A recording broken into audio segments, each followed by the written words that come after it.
Here comes the, here comes the, here comes the, y'all don't really want it like here comes the, here comes the, here comes the, y'all don't really want it like here comes the, here comes the.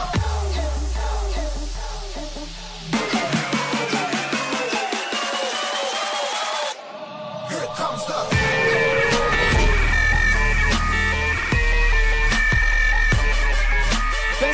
Inside the 25, inside the 20, foot race to the pylon. Through the middle, leaps into the end zone, touchdown, Parish.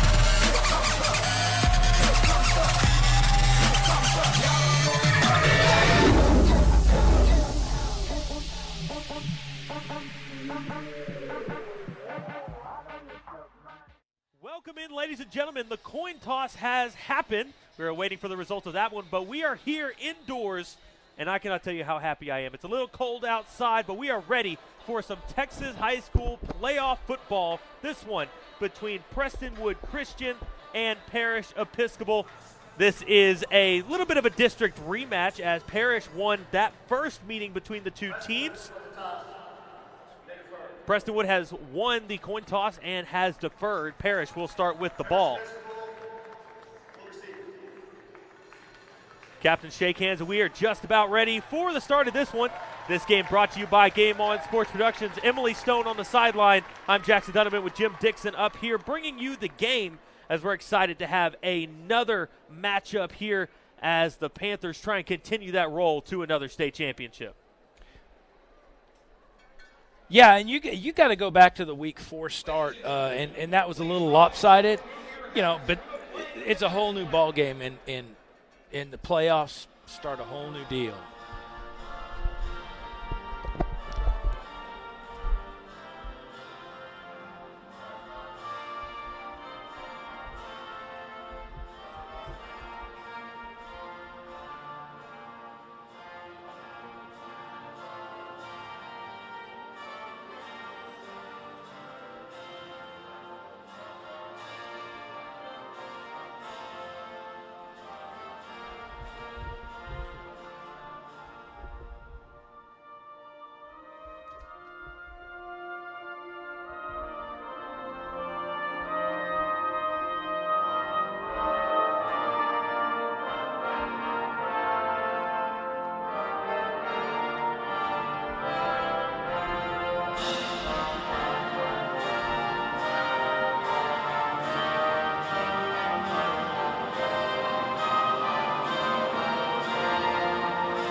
The national anthem has been played. Both teams are getting ready.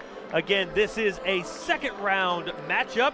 Prestonwood came into this one off of a bye, even though they were a lower seed. That one we predict is mostly due to a COVID issue, but Parish is coming into this one off of an incredible win as they dropped 49 points in the first half against Bishop Lynch. Yeah, and they came out stroking on all 4 cylinders or all 8 cylinders or whatever. If you want 4 cylinders in a Hemi or 4 cylinders in nitrous, that's what they hit. They came out and were on beat. They dominated the line of scrimmage. They basically just dictated whatever they want, and everybody put up good numbers, even though they played a half a game. The last time these two teams met was back on October 16th. That was a home game for Parish. They walked away with that one 55-14. A good win and another great outing by Preston Stone in the squad. Yeah, and that game's in the history books, and this is a whole new one. It's playoff football, and we're in a wonderful venue. And these kids are fired up to be here, and they're fired up to be playing. And both teams are ready to roll. And I would figure just the venue alone is probably good for at least a touchdown. Hayden Tessier is back to kick it away. Benson and Demery are set to return this for the Panthers.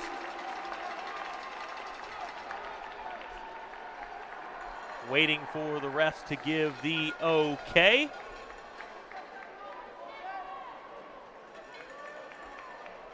Still waiting. We continue to wait. We continue to wait. That's fine. I'm okay with waiting. We're not outside. We're not in the rain. It's a great day to be playing an indoor football game. That's true. That's true. It's nice and air conditioned in here and climate controlled and much better than the 54 degrees outside and rain and wind. I think the wind's going to be the worst part. And we are waiting. We still wait. And we're waiting. It is Saturday night. It could be date night. We're waiting. I have some confirmation on the sideline. The official has forgotten his whistle. You had one thing to do. At least, well, I'm willing to bet he probably remembered the flag. And we should find out really quickly. The way Parish has played this season, I think he probably has a flag. Again, Tessier back to kick. He has gotten the okay. The kick is away, and we are ready for the start of this one. Demery back to field it at his own 4-yard line. Looking for some blockers up front. Benson's going to set the edge.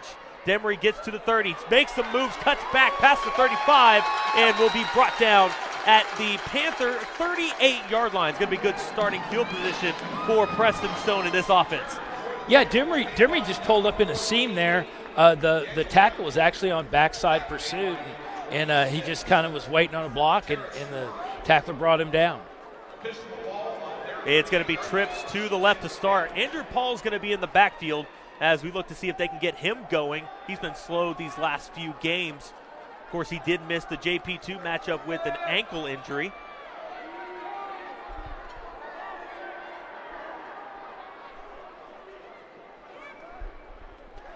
It's going to be a handoff just inside the right tackle. It's going to be a gain of about a yard for Paul. Yeah, and UK came up out of his set and basically cleared the deck on that second level block and got Demery or got Paul what he needed. Still going to be trips to the left with Youngblood, Benson, and Moore. Nathaniel Hill's going to be the lone receiver on that right side. He's got one-on-one coverage, which they tend to do a lot this year, trying to get him some space. Stone's going to keep it himself on the QB sneak. He's still moving, gets hit hard, but brought down after he crosses midfield, and he'll be down at the Lion 45-yard line. And we were wondering. I was wondering about this, how they would come set up if they run two backs, if they run trips, and kind of open things up. And it seems like they're trying to set the pace a little early and get Prestonwood pushed down the field. The Lions struggled bringing pressure on Stone last time out. They're going to rush 6 on this one. It's going to be another QB sneak. He cuts it across the middle, gets hit a little late, comes up looking for a flag, but nothing called. That's going to be gain of 8 there on first down. Yeah, Murgery came in a little late, and I don't know if it was kind of a trip tackle, and the ref kind of looked the other way. Checking on the replay, Stone was down. That was a very late hit there. The ref was right on top of it, but nothing was called. Stone's going to be back now with a 2 running back set. Paul and Benson are going to switch sides. This one will be handed to Benson. He'll make a quick move, cuts upfield at around the 30. Yeah, he got sprung loose there with Galmore on that second level, getting loose and getting off his man early, getting into in the second level.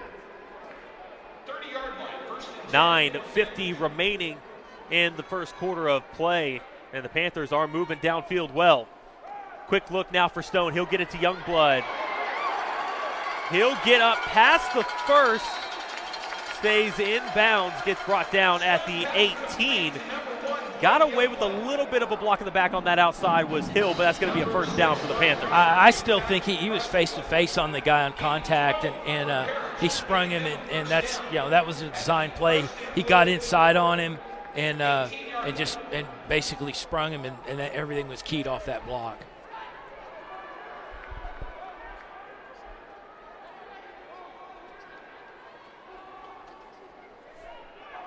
Paul's going to run this up the middle. He's going to make some moves.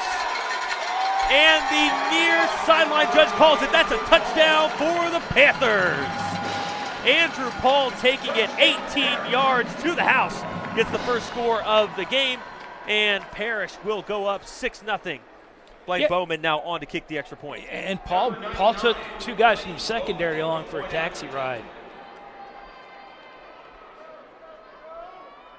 The snap is back. Bowman's kick is up. And it is good. 9:19 remaining here in the first quarter. And we are now going to get a quick little update from Emily Stone on the sideline. Emily?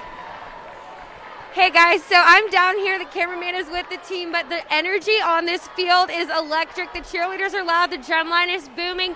And you would never know that it's rainy and 52 degrees outside. These boys are so pumped to be here tonight. So am I.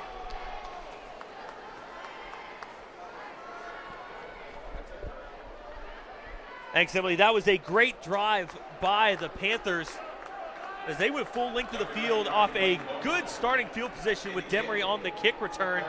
Now we will see what their defense can do. They did well against Prestonwood last time, only giving up 15 points.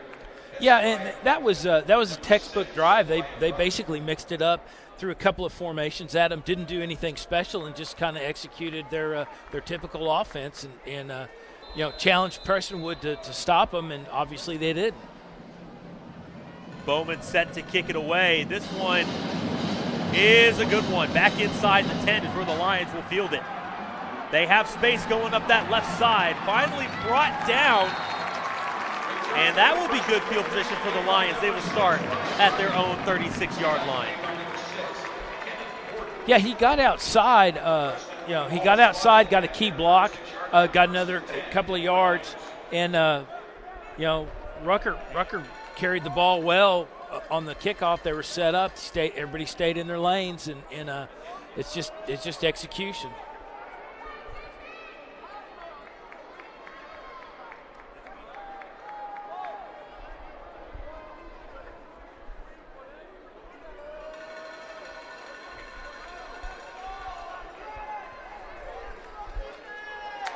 Lions onto the field now. McGuire Martin's going to hand this one off. Trying to run off that left side, or that right side. It's going to be a short gain there. Carrying it was number 33, Jaden Lindsay, the sophomore, getting the first touch of the game. Yeah, and this is pretty much looking in a mirror as far as what they're going to see as far on offense. The quarterback obviously is, he's the straw that stirs the drink with these guys. He gets a lot of yards on the carry, obviously passes a little bit, and he does the number.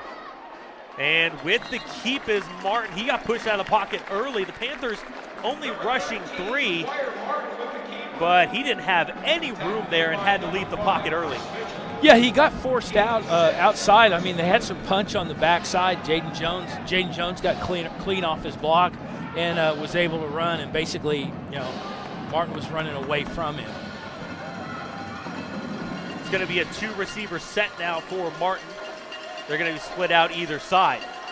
He'll keep it himself, gets wrapped up, and brought down on the tackle by Jeremiah Bodwin. But that will be enough for a first down to the Lion 48-yard line. Yeah, and Keegan Addison came in late on pursuit and just decleated him. Good assist on the tackle. 7:45 remaining in the first quarter of play. Lions trying to make up for that touchdown they gave up here in the first quarter. This one's going to be a jet sweep. Flags down on the play. Goes down just behind the line of scrimmage. That game would be good for only about 2. On the technically a pass was Randall Holmes coming in there. I think if you deliver, it's going to be an illegal formation penalty there against the Lions. Yeah, and I think any kind of ball you push forward like it's an 8th grade gym class is not real pass. Technically, any ball moving forward will be a pass. It goes in the books good for any quarterback that does it, but it's one of those. It's one of those fantasy football padding stats. I'm just going to say how it looks. McGuire back, still 2 receivers to either side. They've stuck with this formation all game long. It's going to be 4 rush here for the Panthers. This one's a quick little screen pass, couple broken tackles, and it's going to be Keegan Aston able to bring him down on the carry that time. The pass was Ryan Rucker, number 6. Yeah, Dylan Jackson, number 65, the tackle got loose off his man, and obviously by design, and basically cleared that space out. A little bit of press coverage here by Amari Hayes at the bottom of the screen. It's going to be a little bubble route. Flag is thrown. A helmet is off. Like Cooper Malin lost his helmet, and he will have to come out for a play. That gain would take him near the first down, would be 3rd and 1, but like I said, there is a penalty flag on the field.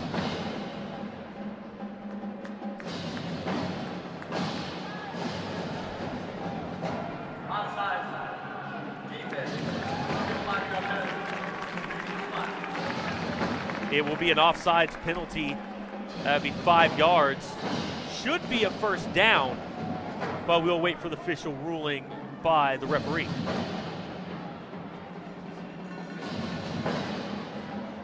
Yeah, they just got a little aggressive on the D line with the linebackers crashing, showing blitz, and trying to get them to alter their call.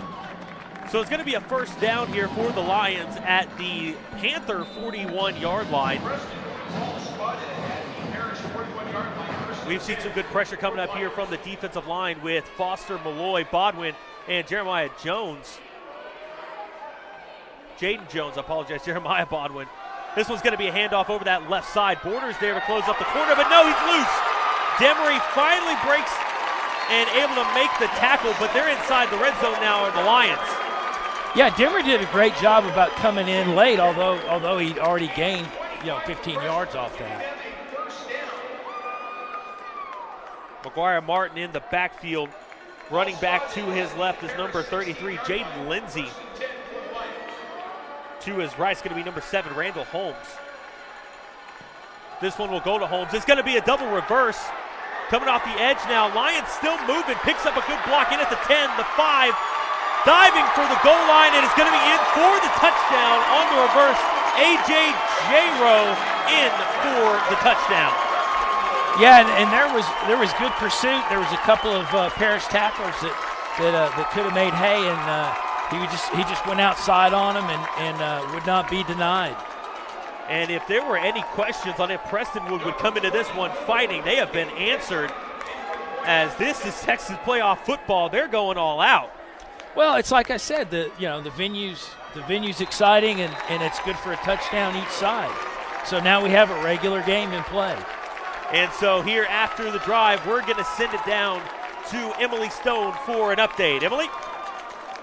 Hey guys, so like we said earlier, these two teams have met already this season, and we all know that it is hard to beat a team twice, and Prestonwood is coming in aggressive. They're coming in so ready and so fired up to beat these Parish Panthers because earlier in the season they lost, but we'll see what happens as the game goes on. Thanks, Emily. Yes, this one is the second straight week of a district rematch for Parish. They could have another one next week as Houston St. Thomas is facing Midland Christian. That game is the other one happening in this half of the bracket, and you take a look, District 1 has cleaned house so far in TAPS Division 1. In fact, the only District 2 team remaining is St. Thomas. They had a bye in the first round. Every other game was won by the District 1 team. Yeah, and I mean, we've said it all season long. The road goes probably right through DFW, right through this area, barring Midland. And, the way those guys are having to go about it, I want their frequent flyer miles because they just made their second trip of the playoffs to Houston this weekend.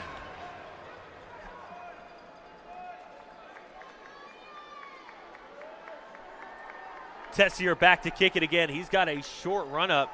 Looks like the Panthers are getting set for possibly an onside. But no, this one will be high, fielded at about the 20 by Demery. He cuts back to his right, gets hit, runs into his own man, and brought down at the 26 of the Panthers. Yeah, Lindsey got in his lane, just stayed in his lane and absorbed Demery. He made his yards, but, he got good field position for Parish, but, you would hope for better things. Giving a little bit of a score update. The number 1 seed coming out of District 2, St. Thomas, is currently losing to Midland Christian. That game currently sits at 21-7 in the fourth quarter. We will keep you updated on the score of that one. Yeah, and I think with the way the playoffs shook out, Midland's obviously a competitive team, but they were more than likely rubbing their hands together, waiting for another matchup with Parish. Of course, the other 2 games in the state quarterfinals have already been decided. Nolan Catholic won their game. They will face Fort Worth All Saints. That will be a crosstown matchup there in the state semifinals. And we're going to kick this thing again. 5:53 remaining here in the first quarter. Our score stands still all tied after a 5-yard penalty against the Lions. They will be backed up to the 35 now to kick it away. And so after some pretty good defense being shown on the coverage, we're going to have another kickoff.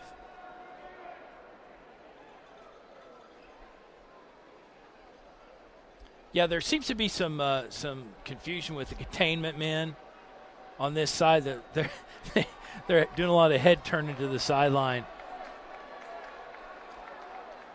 Apparently, they're supposed to joystick their special teams or something. And this one is up and away, and it's a good one. Back to the 10 now is Demery. Trying to find space in front of him, needing to make a man miss. He does, cuts back, makes another move, nearly gets his helmet yanked off, but he will be brought down. And after having to get it re-kicked, no real difference there as he gains the same line of scrimmage as what he was on. Almost the same spot.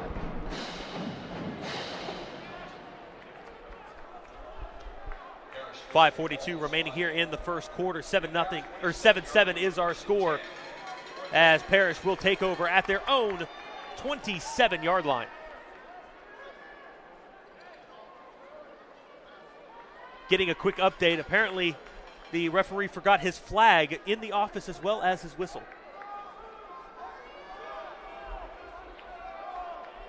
Only the best here at the Star. As this one's going to be a QB keep. Stone's going to try and make a cut, loses his footing, and will go down gain of 1, make it 2nd and 9. Yeah, he certainly had room to run. The safety came up and basically, put the stop on him, although he lost his footing. I would hate to think what happened to that young man if Preston Stone wouldn't have lost his footing. And we've already seen more design QB runs here than we have in the last 3 weeks. As Stone's going to get this one off. Jai Moore's going to pick it off the turf. And he will make the catch. Rolls up to the 37. That's going to be close. And they're going to give him the first down. Yeah, Moore, he was very athletic, even on the tackle. He spun through about 3 wraps there. And, he had a good cutback and picked the ball up well. Fake handoff now. Blake Youngblood's going to get the pass on the far side. He'll go middle of the field, able to get it past the 45. Near the first, I think he's going to be just short. But no, they're going to give him the yardage, make it 1st and 10. So they have basically their secondary's kind of split out. They have them spread out. They're making their corners adjust, and they're running these slants at them quick where the linebackers have to come out and cover. And if you can look at their tackles, they're all coming from the linebacker. Preston Wood will rush 7 there, and it's going to be a good blitz. Makes it no gain, 2nd and 10. That was Christian Benson there on the carry. He got brought down quick that time by number 18, Luke Mallard.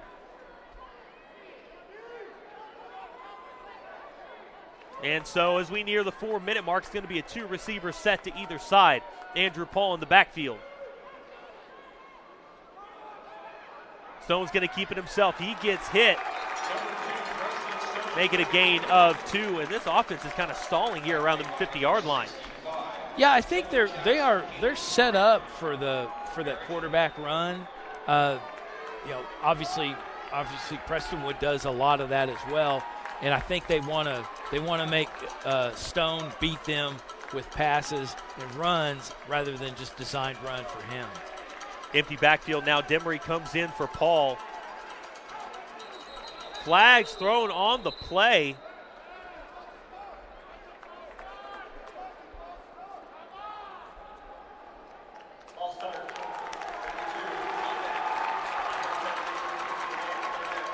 It's going to be a false start called on the offense.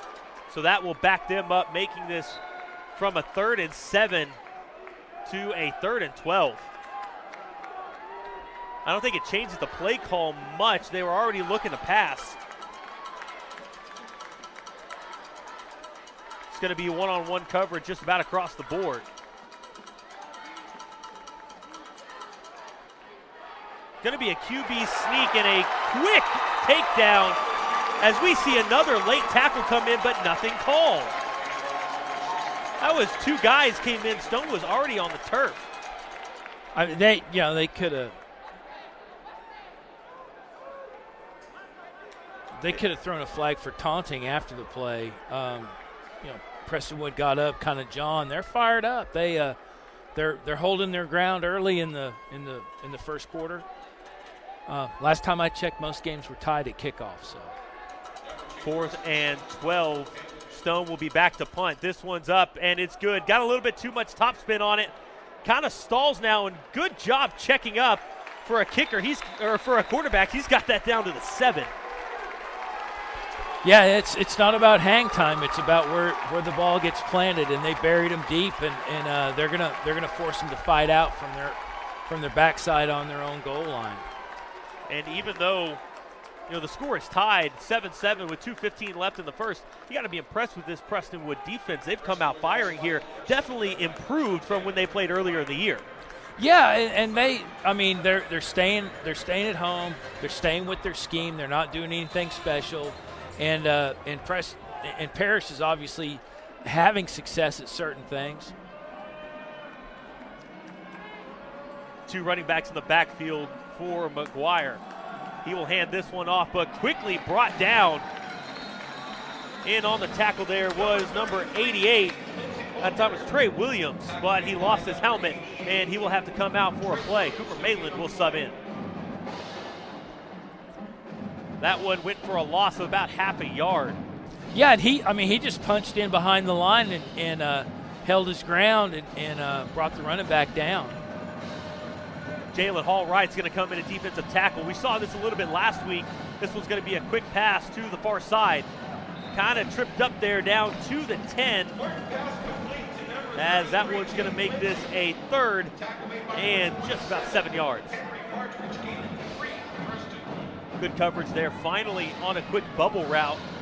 That was Partridge coming in from the 3rd level.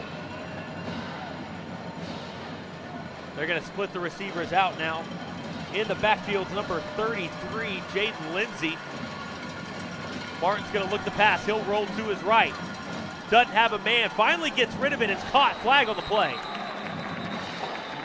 That would be close. It would be past the first down. Yeah, they strung that play out long enough for the receiver to cut back. I don't know if there was contact at the comeback point where the secondary came in and got a little handsy. It's going to be a 10-yard penalty holding against the Panthers. And after going and holding for a good, it made it a 3rd and 7. They end up giving up what would have been the first down, and then on top of that, another 10 yards to go in the bad direction. Yeah, it's the story of the season. They get undisciplined at times and get a little bit more aggressive. I'll take aggressive. under a minute and a half remaining in the first quarter. Trips now to the right of Martin.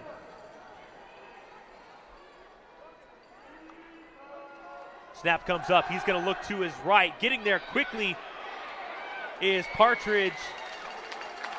As well, the tackle is Bruce Mitchell, but it's going to be a gain of about 2.5. Yeah, and Partridge came in, stood his grounds, wrapped him up. Bruce Batman Mitchell was on the guy's ankles, and they just had him handcuffed.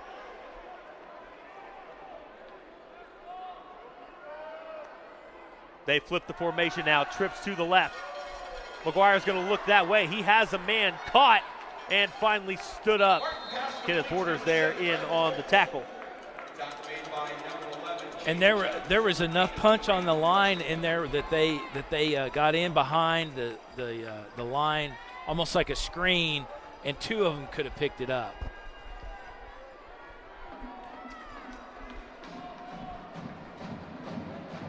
Down to 10 seconds on the clock. Lions don't have to run another play here before the end of the first. Down to 1, hit 0, and whistle blows right before the snap. And so that will do it for the end of the first quarter, and definitely wasn't what I would have predicted, but our score stands at 7-7 with Prestonwood with the ball, trying to move it downfield to take the lead. Yeah, Prestonwood, I mean, they had done their homework. They didn't do anything special. They just played very disciplined.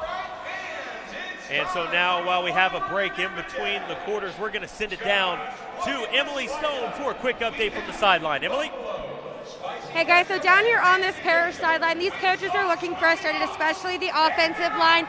He is talking about how they cannot be focusing only on Preston as his team leader. This entire team is a leader. It is a unit. It is one team. It is not just one player. And this offensive line is really going to go into these next few drives with that new energy, as they just got a very nice talking to from their coach.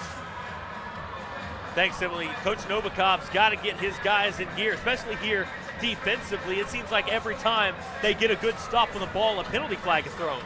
Yeah, and that's the discipline thing that we've been talking about. They play aggressively. They sometimes get out of their get out above their skis, and the penalty flags start going. But I'll always side with aggressive play. And so they flip the field. It's now 3rd and 4, needing to get to the 30 for the first down. Martin gets the snap. This one's going to be a QB keep. He's got space to the 40. Finally gets hit. That is Partridge coming from behind near the 50, give it the 48-yard line. Yeah, and Henry Partridge is great on backside pursuit on that. Unfortunately, they got the first down and then some prior to the hit. Make it a fresh set of downs now, 1st and 10 at the Lion 48-yard line. McGuire looking to pass. He goes deep, has a man, no, just overshot. But we have a player down. Injured on the play is Ryan Rucker, the senior. Looks like he's grabbing that left hamstring down at the Panther 30-yard line. Yeah, and Jalen Hall Wright, I mean, he got in there and disrupted the timing of the route, and the ball went several feet behind the receiver, and he was open, and thank goodness for the pursuit in with Hall Wright.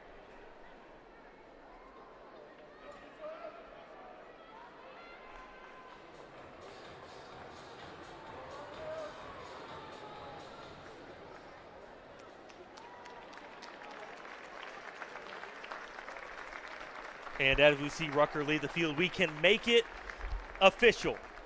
Midland Christian has defeated Houston St. Thomas. So all teams remaining in the playoffs are from District 1.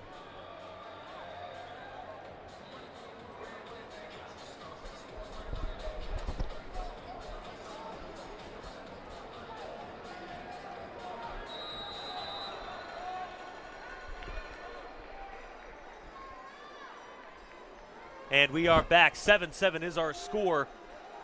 11:28 remaining. Little shuffle pass here going forward to Stoutmeyer. He's got the edge. Gets out past the 50, shoved at it about the 47-yard line.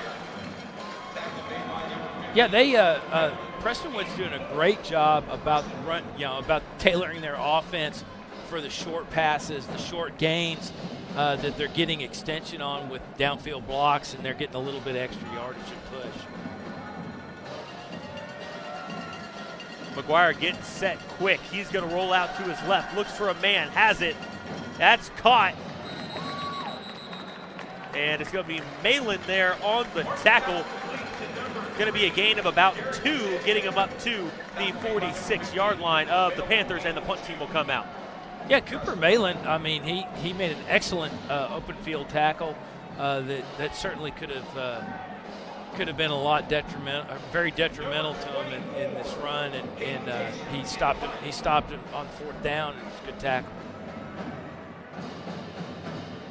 This punt is up, and it's a good one. Fair caught by Demery. Might have wanted to let that one go. Looked like it had some spin going towards the goal line, but nonetheless, he will fair catch it, and the Panthers will take over at their own 15-yard line. Yeah, I think he kind of had a thought in the back of his mind of receiving that with a return on it, and he just got pinned in on the sideline with his momentum carrying him over there, and decided to call fair catch. So Stone will come back onto the field, trying to make up for having to punt it away on the last drive. Lions are spreading out their defense well, running a 3-3 spread. Stone's going to drop back, only rushing 3. That one's going to be caught. It's going to be a short gain. Moore able to pick that one up, getting it out to the 19-yard line. And they're, Prestonwood's doing a great job, as you said, adjusting on defense and kind of taking things away in a good time, with good timing, and then Parish will come back in as they're doing right now with 2 backs and kind of upset everything. This one's going to be a fake to Paul, out to Benson. He makes a quick move, stays wrapped up, covering up the ball. Good job getting it out too near the first down. That one is good enough to move the chains, make it 1st and 10 at the 26-yard line. And every time there's a tackle, Prestonwood's got 3-4 helmets on the ball, and they are obviously working on pursuit and team tackling and wanting to really make you work for your yards. Stone gets the snap. Looks like Keegan Addison came in at the fullback. He got a couple trying to get a block in. They'll quickly sub out as that one's going to go for a gain of about 2. I like that. Personnel changes. No stone unturned. Coach Novikov trying to pull out all the stops, but this is playoff football. Why hold back? Yeah. Especially with the score standing at 7-7 with 9:15 remaining in the second quarter. Spend it all here. And so back to the regular formation. It's going to be trips now to the left of Stone. Andrew Paul in the backfield with him. No, that is Christian Benson. Nathaniel Hill, the lone receiver at the bottom of the screen. Stone's going to have to roll out, gets rid of it, and just throwing it away as he had 3 Lions in his face. The offensive line kind of broke down there. One of the few times we've seen them give up that much pressure this season. Yeah, and what you're finding is you've got those outside linebackers that are stunting inside the tackles, and they're getting into those gaps, and they're smaller and quicker, and they're in there wreaking havoc and making Parish have to adjust.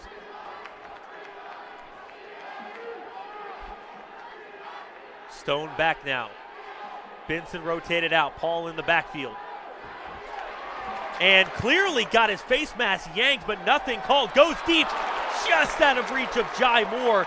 And that was a clear face mask from up here, but nothing was called. Again, we're seeing another penalty not thrown. Well, and to add insult to injury, the back judge was looking right at it. looking at the replay, Stone got forced out, and you just see his head get yanked to the left, but nothing was called. This is one of those, I understand that, you don't want to force an issue here early, but this is kid safety you have to worry about. So Stone will be back to punt this one away.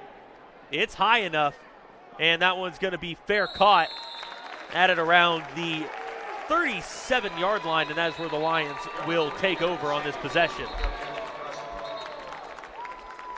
Yeah, they're kind of feeling their oats on the defensive side. They're feeling like they're getting away, not getting away with stuff, but they're adjusting in timely manner to the offensive formation that Parish is running out there, because they're switching up between trips and running two backs, and they're adjusting to it.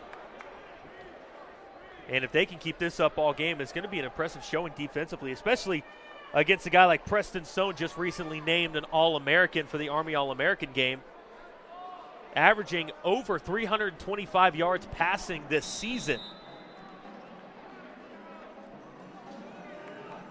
Back to pass now is McGuire Martin, running back in motion.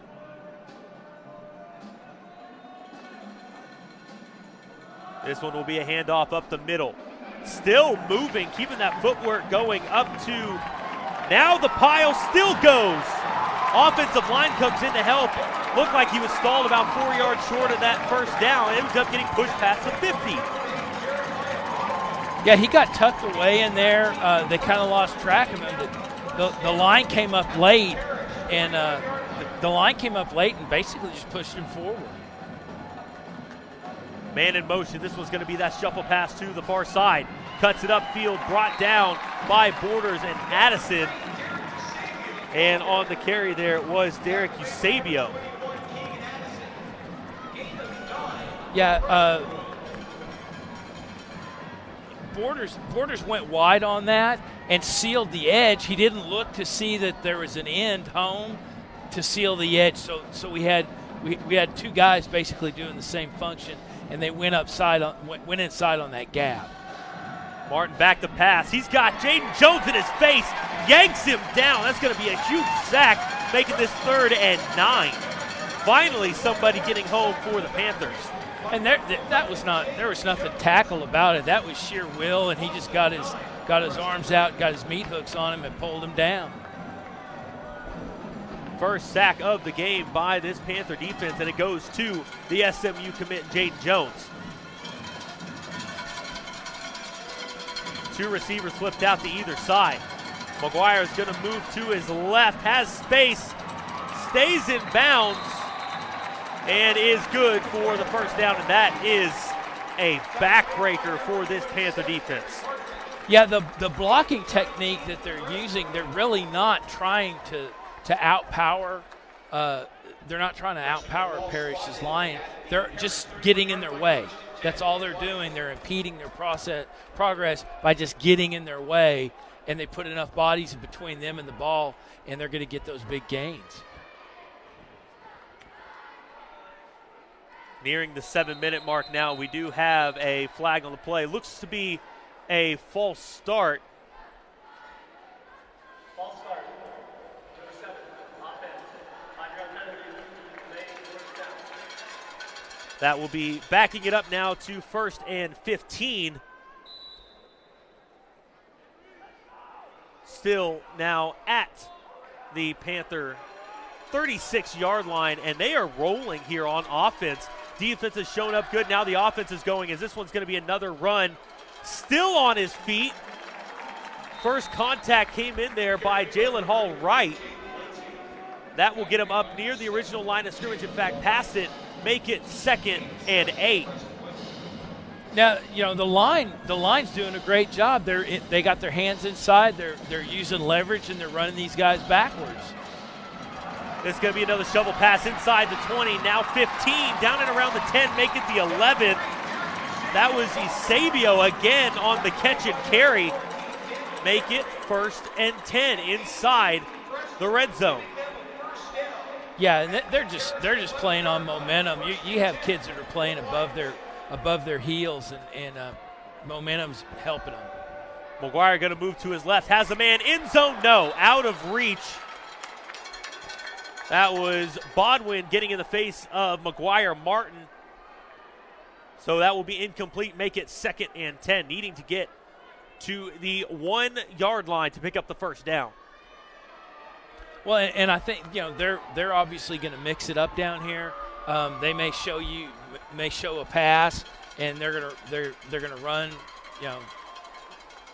They're gonna just mix it up on them, and they got them on their heels. 2 running backs set now. This one's going to be handed off up the middle. Quickly brought down. That was Jaden Jones getting a hand on the running back. Number 33 with the carry, Jaden Lindsay. Want to be one of the first short runs here of this game as this backfield has really been able to do whatever they want against this Panther defense. Yeah, and attributed to line play. The line's doing a great job. They're picking up their assignments, and when they're on their blocks, their hands are inside. They're using good footwork, and they're driving these defenders downfield. It's going to be a stack formation to the right side. McGuire's going to keep it himself. Has a couple guys give him some love taps, but he's going to keep it inside the 5, near that first down, but make it 4th and 1 at the 2 yard line. Yeah, and Henry Partridge came up and just got under the pads and just wrapped up and brought him down. But again, after the game, it's going to be a QB keep. Most likely will be good for the first, as they needed to get to just inside the 1 yard line, but the official spot will be a close one. They're going to bring in the chains. Yeah, and that was a wrinkle we didn't see from the first matchup, but albeit they didn't have much opportunity to do that. No, only getting 14 points. They barely sniffed the red zone last time these two teams met out at Gloria H. Schneider Stadium. As the chains come in for the official ruling.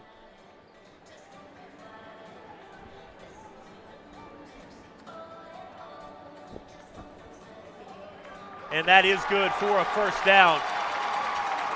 Make it 1st and goal from the 1 yard line.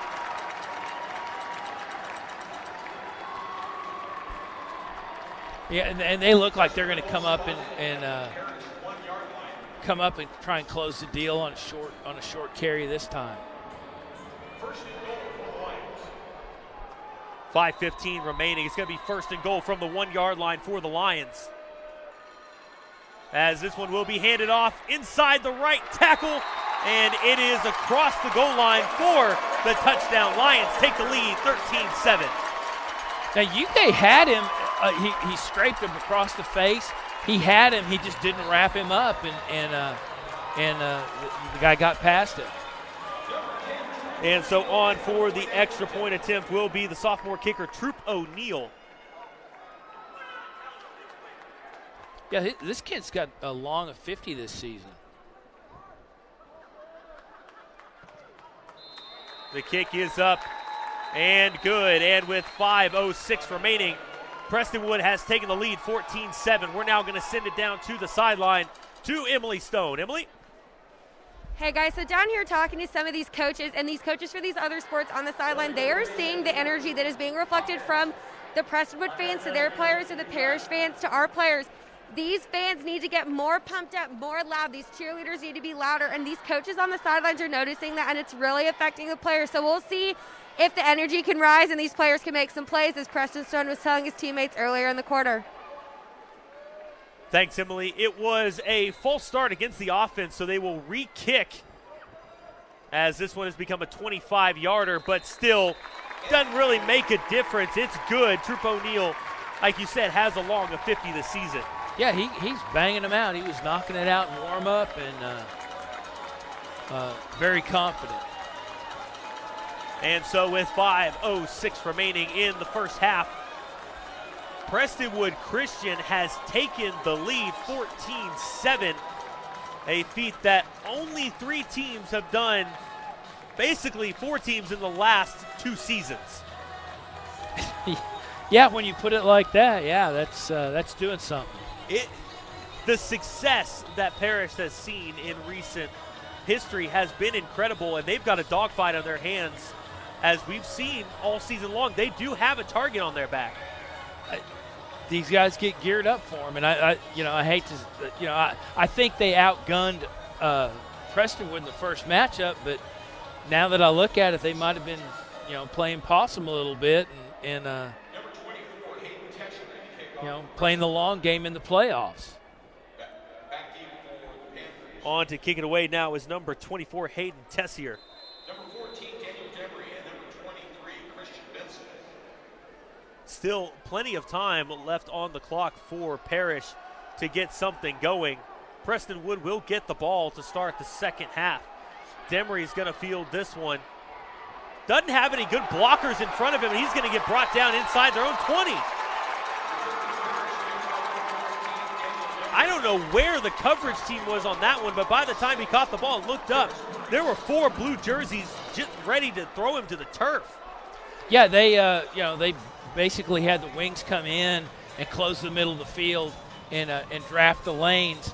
It's all little speed guys that brought him down, and they just picked him up and wrapped up and made a good tackle. So we will see Preston Stone come back onto the field. Andrew Paul to his right. 2 receivers on either side. This one's going to be a play fake. Gets it to Youngblood. He'll move past the 30 up to the 34, make it the 33, 1st and 10.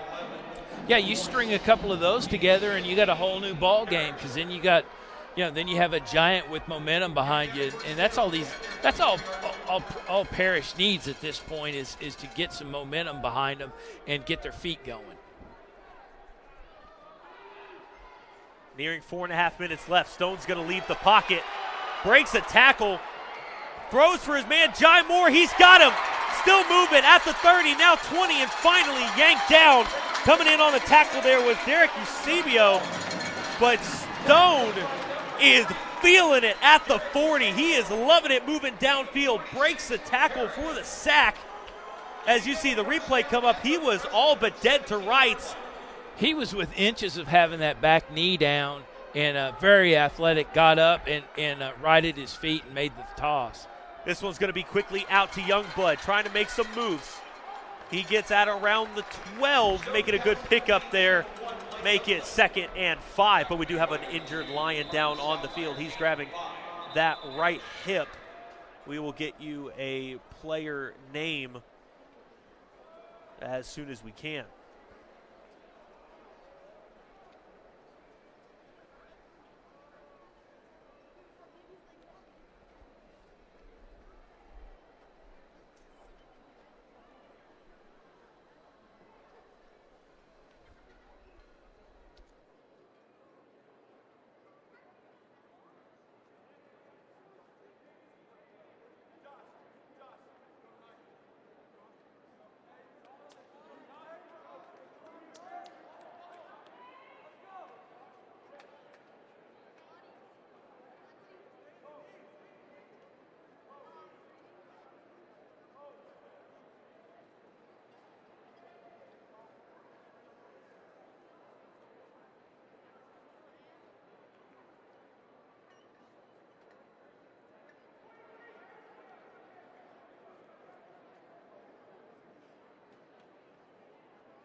And coming back to action, 3:45 remaining in the first half.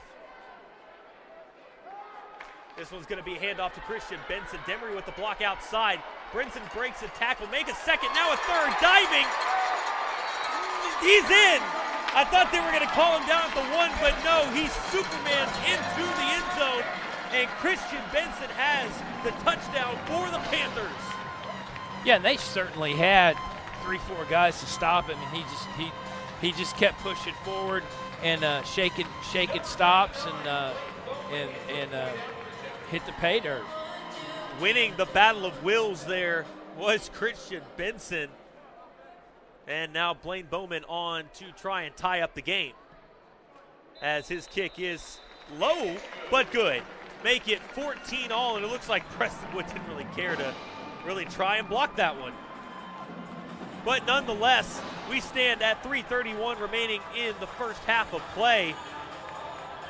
As you see the replay here, a great diving effort there by Benson. A good block at the edge was Daniel Demery. Benson breaks 1, now 2, now 3, spins off, dives, and into the end zone, tying this game up.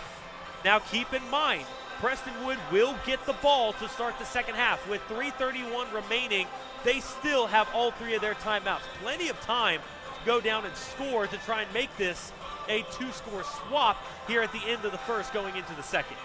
Well, and I don't think anybody's holding anything back. I mean, it's loser starts off season on Monday, so nobody's holding anything back, and they're gonna lay their ears back and try and get in the end zone.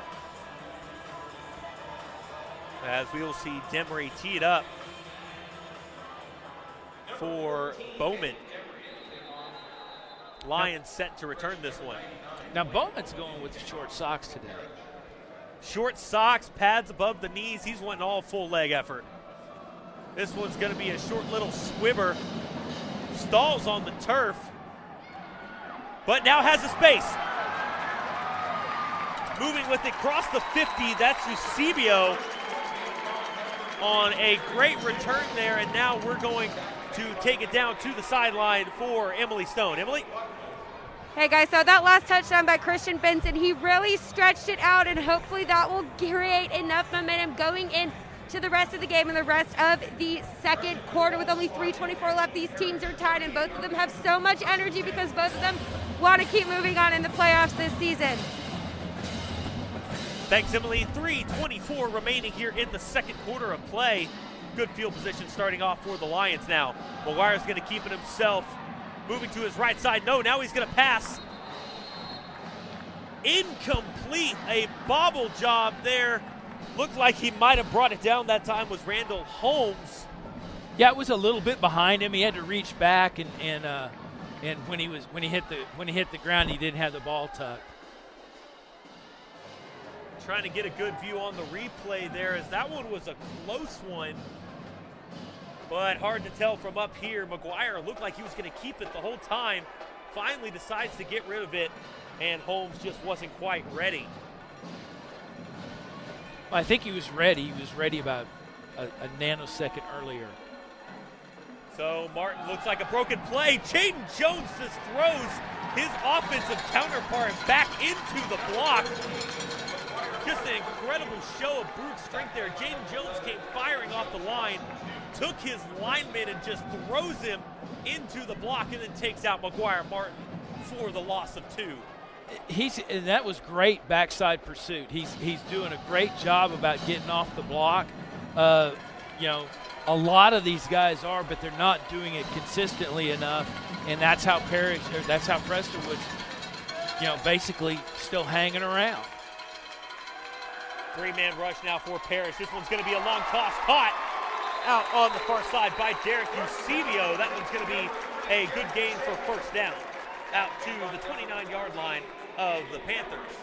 Yeah, and Demery came in on the hit, didn't really wrap up and just kind of shoulder tackled, but they got him out, and again, good stop, but after too much yardage was put up on the board. So 1st and 10 from the 29. 2:32 remaining in the second quarter of play. Martin gets the snap. This one's going to be handed off. Hit quickly. Trey Williams in on the second effort, as making the initial contact was Jalen Hall Wright. Yeah, and Prestonwood on the line play, they're starting to get tired because you're seeing guys that were, in the first quarter were hands inside. Now the hands are in on the pads. Now they're grabbing the jerseys, so they're getting a little tired now. 2 minutes now remaining in the second quarter of play. Easily to say the Lions are in field goal range. This was going to be a quick pass. It's going to be batted at the line, but caught. Eusebio bringing that one down. Not quite enough for the first down. It's going to make it a 3rd and 2. Yeah, I think that was Bodwin that got a mid on that. He got off the block and got his hands up, and too bad we couldn't have done something with that. Interesting to see Eusebio is the leading rusher for the Lions this season, but he's been playing wide receiver all day.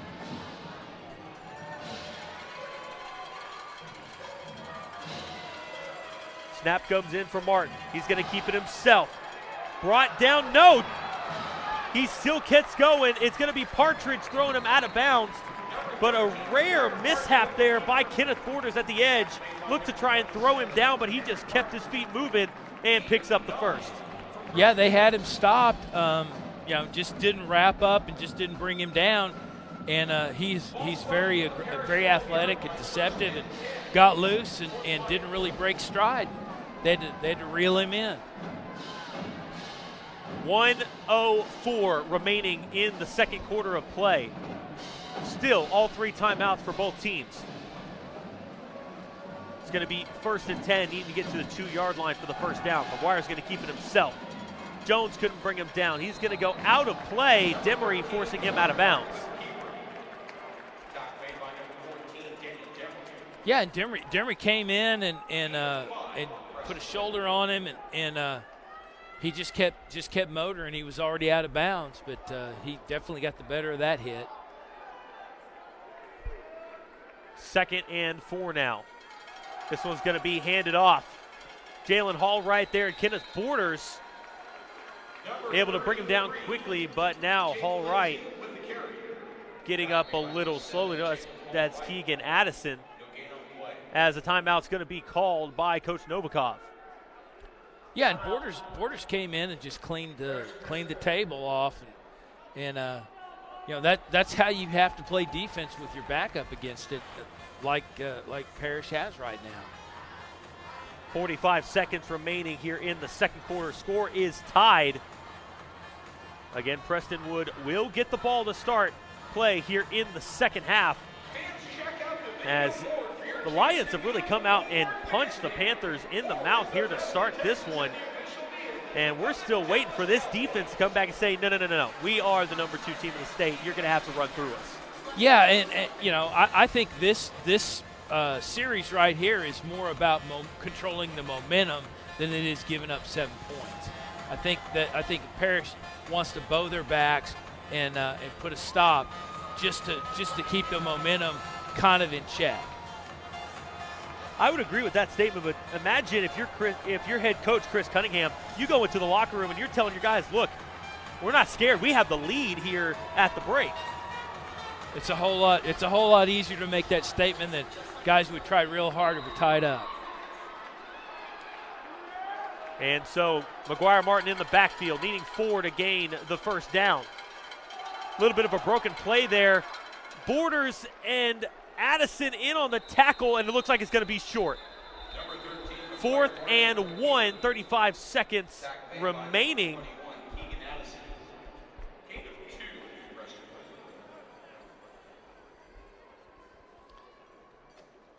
And you got Luke Rumsey lost his headgear. He's coming out, and they're going to have to sub in. They're going to run back out. Looks like Luke McGarry to close in on that tackle spot. It's 4th and short. I think a timeout was called by both teams. They're trying to figure out who it's going to. They're actually going to call it as the timeout for Parish. That is their second. Now, decision time for Coach Cunningham. It's 4th and about 2 yards to gain. Do you kick the field goal, or you've only got 4 yards left and you're in the end zone?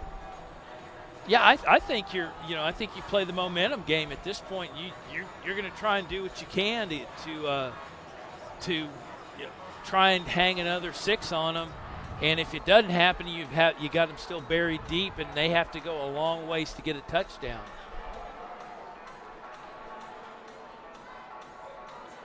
So coming out of this timeout, Coach Novikov, this is crunch time for your defense. If you're UK or Jaden Jones or even Jalen Hall-Wright, who's come up big here on the defensive line, this is your proving ground. Sure. I mean, that's you're basically fighting you're fighting for everything that's the length of the ball on each side, and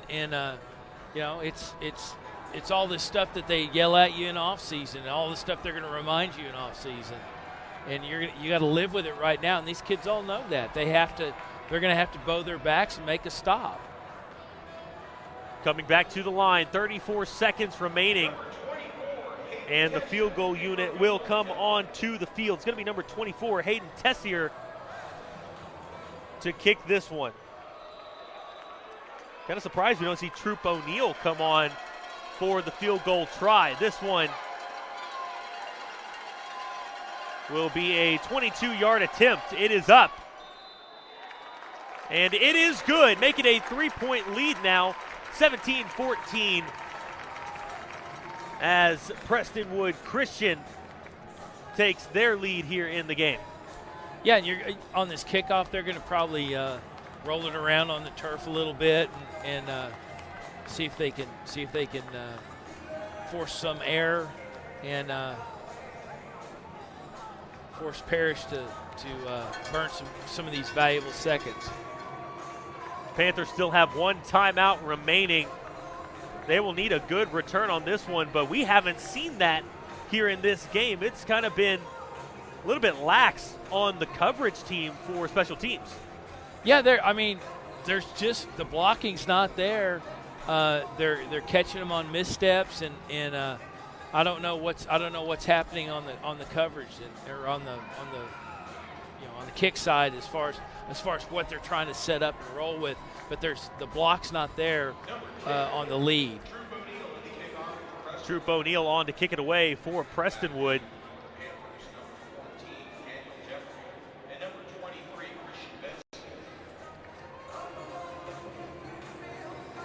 And they have backed up the support unit. It's Mitchell, Addison, Hall Wright, and Trey Williams all back, starting at about the 30 to the 25, trying to get a little bit extra presence on the blocking side for Benson and Demery. And Benson and Demery have switched sides from where they started this game. It looks like they're targeting Demery on the returns, as this one's going to be deep. Fair caught at the 1, and according to TAPS rules, that will be out to the 25-yard line. Yeah, there was some shenanigans going on there between Jalen Hall-Wright and Taryn Murray there after the play. They were kind of scrumming around and chicken wrestling. And for any of you football fans kind of questioning why that was fair caught at the 1, TAPS rules a couple years ago took a change, and if you fair catch within the 25, you take it out to the 25. And so that is where the Panthers will take over. 2 receivers on either side now. Stone back to pass. He'll drop back, looks, has to roll to his left, still going. Moves to, gets the pass off, does. Andrew Paul gets it, needs to go out of bounds, and he does. A lot of time went off the clock there, about 14 seconds for only a gain of about 12. Yeah, and that was about his 3rd or 4th check down. He was looking long on that, and Benson came back to pick that up and open up, and they're really kind of in a stop prevent right now. Needing to get to at least the 25, 27-yard line to be in Bowman's range. Stone's going to drop back to pass again. Looked like he had a man, doesn't. Has Jai Moore at the sideline. He does. He'll go out of bounds. Crosses the 50, 13 seconds now remaining. Yeah, they're doing for what you had, they're doing a great job of managing the clock. you know, you would hope that they click these off a little bit quicker, but if you're able to eat up time eat up ground like that off these tosses, you know, take what they give you. That was Moore finding a little soft spot in the zone. That's now going to be trips to Stone's right. Quickly gets it to Benson now. They're trying to get some blockers in front of him. UK couldn't quite get out of the way as it'll go out of bounds at the 7. Meaning now they're just about, can't quite get into field goal range. They do still have a timeout, but now kind of just having to go for it all. Yeah, and UK got on the edge there, and he was setting up the clear block. He had 2 guys in front of him, and you know, he needs to learn to hit somebody, and let the back take care of the rest. Stone making the calls from the backfield, down to 10 on the play clock, needs to get it going. Gets the snap off, fakes it to Benson. Has a man outside quickly. Demery gets it out of bounds, right at around the edge of where Bowman could get a kickoff, down to 4 on the clock. Good job by Demery getting out of bounds as quick as he could. Now Coach Novikov has that big decision to make. You don't have time to really run another play. You have to go for it all. That took 3 seconds off the clock. If they can do that again, they might be able to get into field goal range. Full prevent defense now for the Lions. Stone going to have to step up, goes for it all. That's intercepted in the end zone. Now just has to get brought down, and will. And so that will be intercepted, going for it all. Tried to get it to Demery in the end zone, but no. So that will do it for the first half, as Prestonwood Christian has come out strong. As we see the replay of that last one, Stone steps up into the pocket and knew he kind of had to go for it and tried to get it to Demery, but just a bit short in on the reception there by Derek Eusebio. Yeah, and I think they gave up a little bit. Not, you know, the wind kind of came out of their sails, just getting the field goal rather than a touchdown, and then they wrap it up. Then they wrap it up in fashion like that, where Parish is definitely dangerous with that much time. You know, with 4 seconds left on the clock, going for the end zone, and they've made hay with that all season long, and they basically stopped them with what they're good at. So that will do it for the end of the first half. 17-14 is our score. The Lions of Prestonwood Christian leading Parish Episcopal Panthers. We will send this one to a quick break, but now going to take a look back at the highlights from last week's game.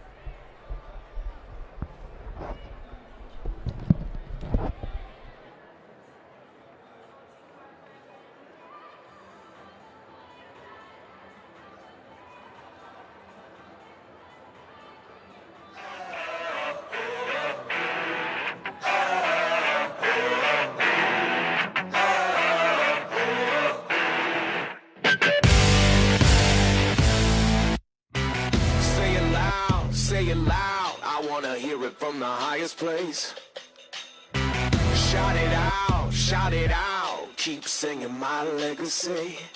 I took it from the bottom to the top, and now you talk about me like I'm a god. I came here, I conquered, they call me a monster. I take it if I want it, my name is iconic.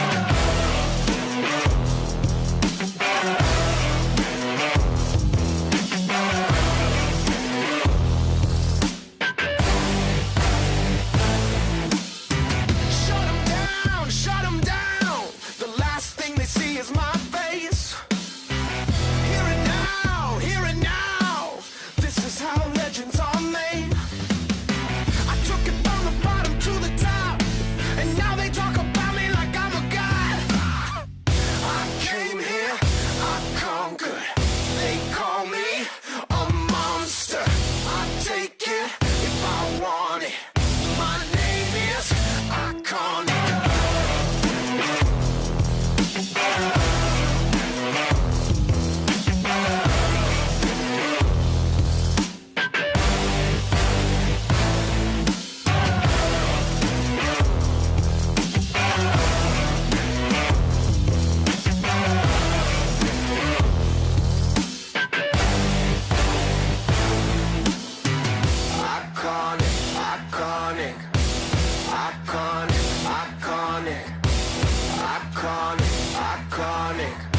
Soul is fantastic.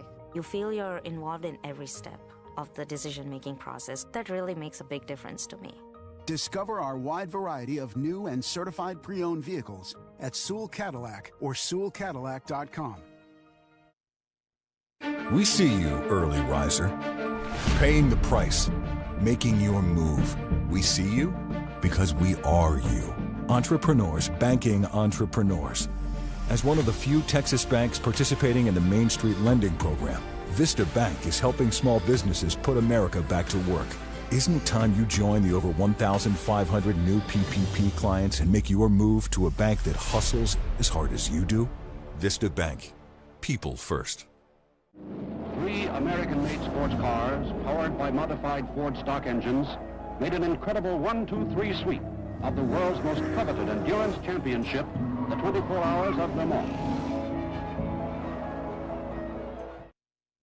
The way Sewell treats me is, I feel important. I feel like I'm in first-class service each and every time I come to Sewell. I will always drive a Sewell. Discover our wide variety of new and certified pre-owned vehicles at Sewell Cadillac or SewellCadillac.com.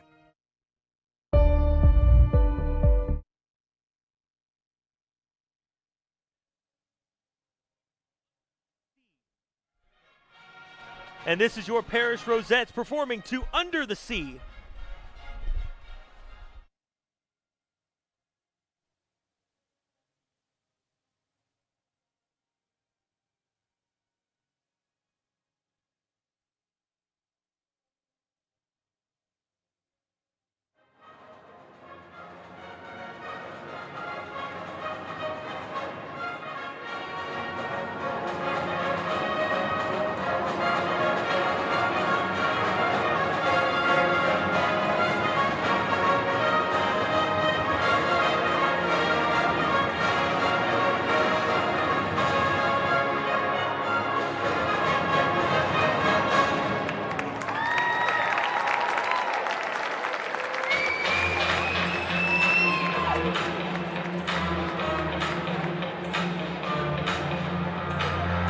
And there they are, the Parish Rosettes.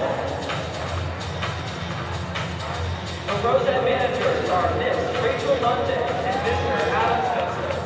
The directors of the Parish Rosettes are Mrs. Megan Bowen and Mrs. Sarah Snyder.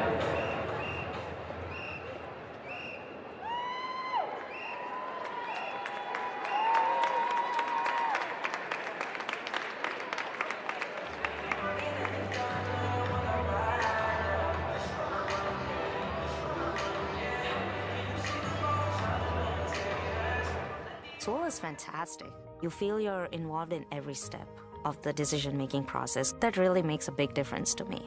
Discover our wide variety of new and certified pre-owned vehicles at Sewell Cadillac or SewellCadillac.com. We see you, early riser, paying the price, making your move. We see you because we are you. Entrepreneurs banking entrepreneurs. As one of the few Texas banks participating in the Main Street Lending Program, Vista Bank is helping small businesses put America back to work. Isn't it time you join the over 1,500 new PPP clients and make your move to a bank that hustles as hard as you do? Vista Bank. People first. 3 American-made sports cars, powered by modified Ford stock engines, made an incredible 1-2-3 sweep of the world's most coveted endurance championship, the 24 Hours of Le Mans. The way Sewell treats me is, I feel important. I feel like I'm in first-class service each and every time I come to Sewell. I will always drive a Sewell. Discover our wide variety of new and certified pre-owned vehicles at Sewell Cadillac or SewellCadillac.com. At Evoqua, we work to protect the world's most valuable resource, water. We lead with our vision for a sustainable future by responding to the evolving global water demands with an ever-expanding portfolio, reinventing service with Water One, transforming waste into a valuable resource. At Evoqua, we are united by our purpose, transforming water, enriching life. The service after the sale is something that will keep bringing my wife and I back as Sewell customers. Give them about 48 hours, tell them what you need service for. They bring you a loan car, pick up your car, take it back, do the service, and come and pick up the loan car. That's like being royalty. If that doesn't invoke loyalty, I don't know what does. I drive a Sewell.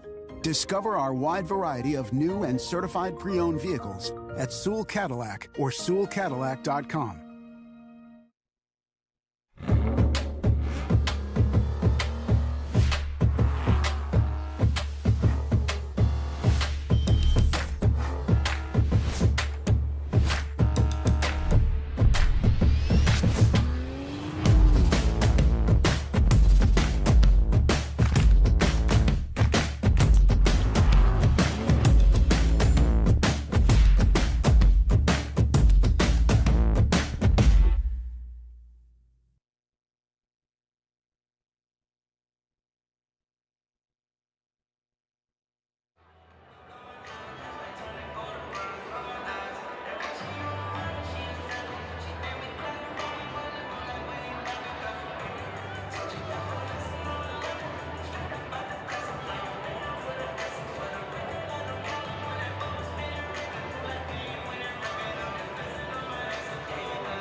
Soul is fantastic. You feel you're involved in every step of the decision-making process. That really makes a big difference to me. Discover our wide variety of new and certified pre-owned vehicles at Sewell Cadillac or SewellCadillac.com.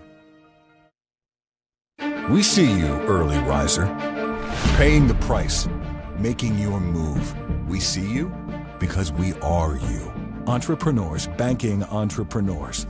As one of the few Texas banks participating in the Main Street Lending Program, Vista Bank is helping small businesses put America back to work.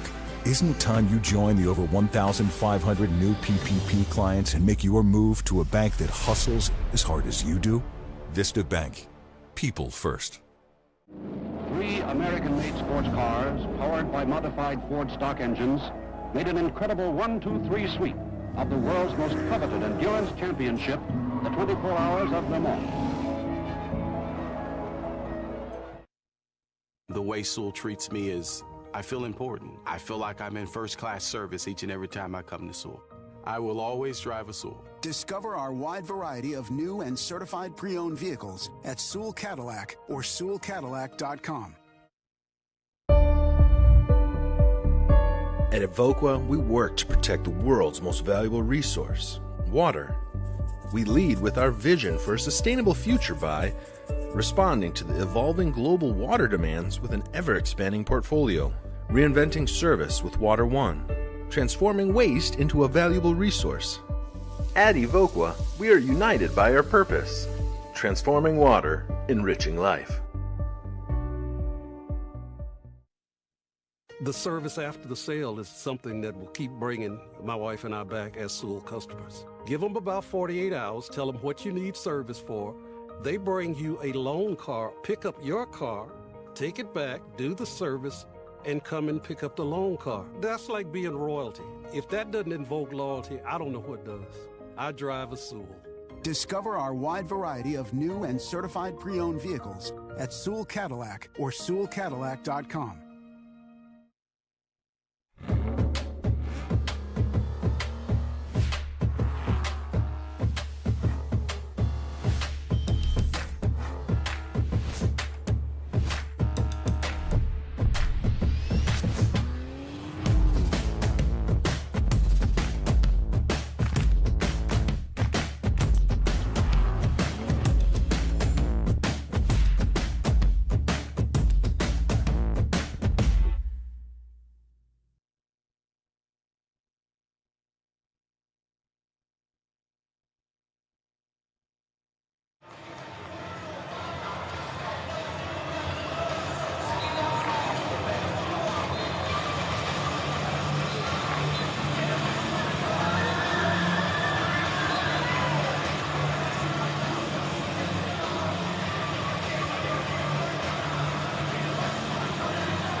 are just about ready for the start of the second half here at the very warm interior of the Ford Center in Frisco, Texas.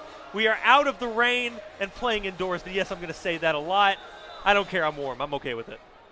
I'm cozy. It's air conditioned. It's climate controlled. This game brought to you by Game On Sports Productions with Emily Stone on the sideline. I'm Jackson Donovan. Jim Dixon joining me up here in the booth. And this game, to say it hasn't gone as planned, has been the understatement. We're taking a look at the stats on the big board here. 159 rushing yards for Prestonwood Christian. It's been incredible to see the lack of defense from Parish there in the first half. Yeah, they were not being manhandled, but certainly dictated to. They were Prestonwood was off the snap and was executing what their intentions were, and they were inside. They were moving their feet, and they basically shut down the line of scrimmage. Bowman back to kick this one away to start, and the second half has begun. This one goes deep at about the 6 of the Lions. They try and bring this one out, and it's going to be Blake Youngblood getting there, but Borders and Partridge laying them out. Helmet comes off of the returner. That was Randall Holmes getting licked there on the return. Yeah, Henry Partridge came in late and just decleated the young man.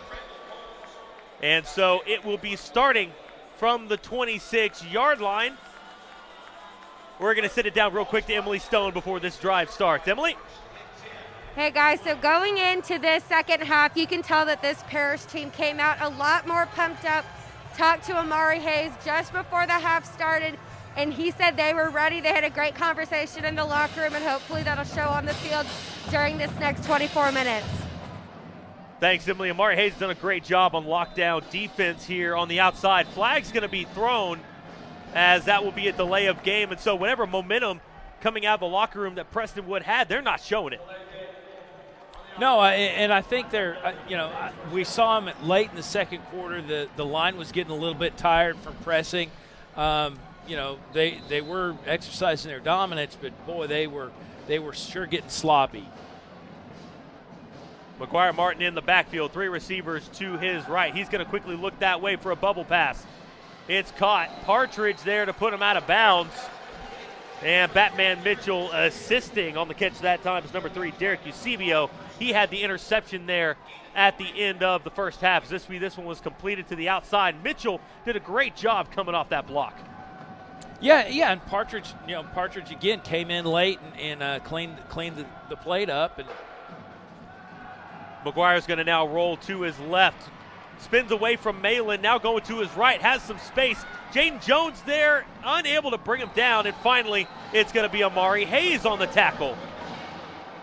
Yeah, that was just textbook. Hayes got his tail down and just drove his face mask through the quarterback, and that's great tackle. After the tackle, we're going to see a warning being given to Hayes there on the sideline. The ref having a little talk to him as he had some words there at the end of the play. It's going to be a quick pass now going long. Mitchell in defense, incomplete. No flags thrown on the play, and the punt unit will come out. So a good defensive stand here to start the second half, as trying to find some of that momentum they were lacking in the first half. The Panthers now to receive the punt. Yeah, Mitchell just walled him off on the sideline. He got a little edge inside, and just a little rubbing, and if you're not rubbing, you're not racing. And he did the job, got his head around, and broke the thing up. This punt's away. It's high but short. Not going to hit midfield. Gets a good bounce. Benson's going to get it. Crosses the 40, now 35. Gets a block, but going to go out of bounds. Amari Hayes trying to get him a little bit more yardage, but a good heads-up play there by Benson. Sees the bounce, reads it cleanly, and didn't have any Lions in front of him. So it will be great starting field position at the Lion 30-yard line. And that is where Preston Stone will come out to start. Yeah, and Hayes had a great free block on that thing. He came back and made sure he had eye contact, and then opened the thing up, and Benson took advantage of it, got an extra 7 or 8 yards off it.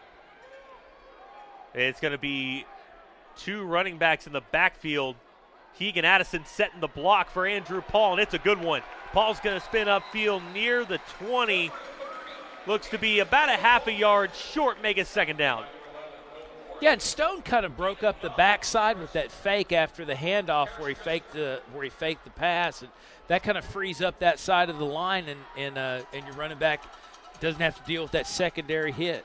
It's going to be a quick screen now to Benson, makes the first man miss, jumps outside, he's gone into the end zone, touchdown Panthers! And they have come out firing. Whatever Novikov said, no matter how many clipboards he broke, this team has got the message.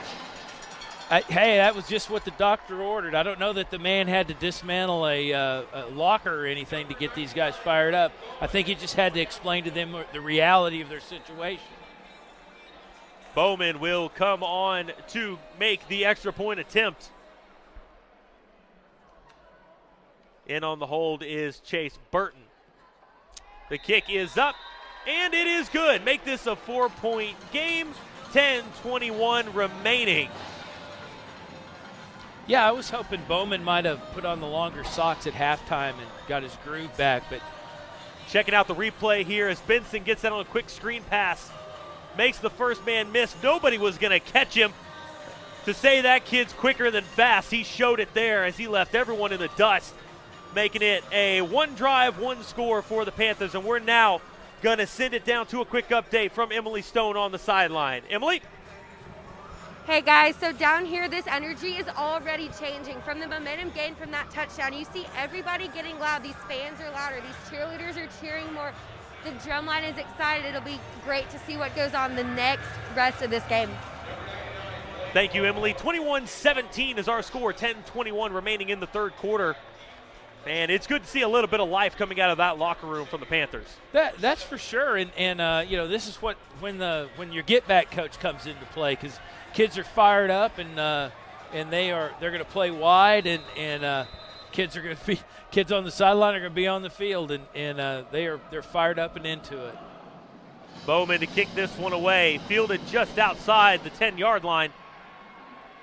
Able to get it up to the 25, now 30, still moving, and finally out of bounds. Forced that way by number 83. That's Aiden Gluckman in on the tackle. And so it will be a first down and 10 from the Lion 33-yard line. And we'll see if McGuire Martin can get it going again. They had a good offensive showing there in the first half. In fact, they're averaging about 190 yards rushing a game. They had 156 there in the first half.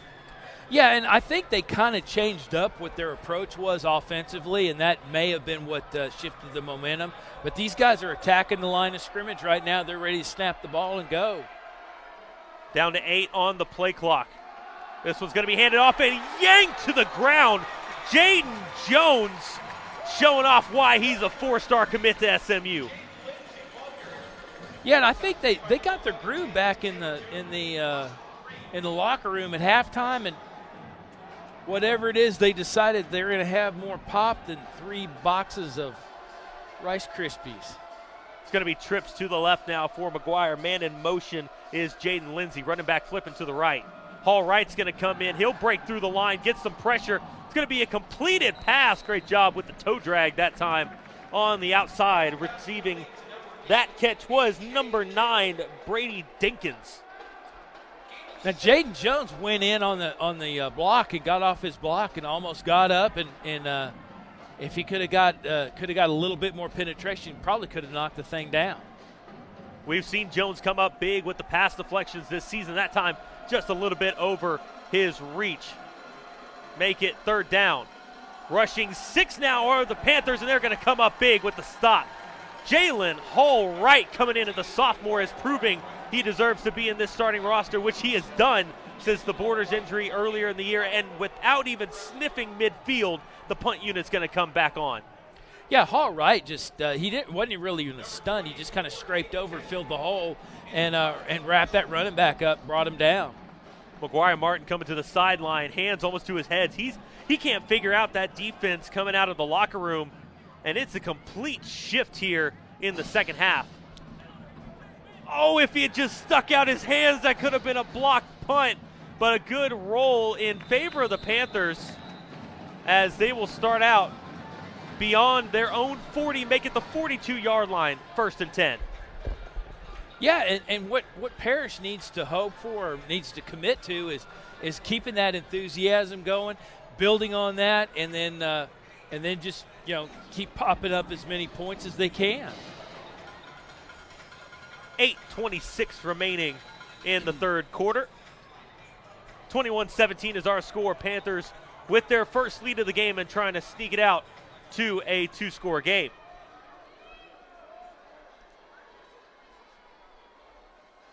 Stone's going to look to pass. He'll take it himself. Has the blockers in front of him.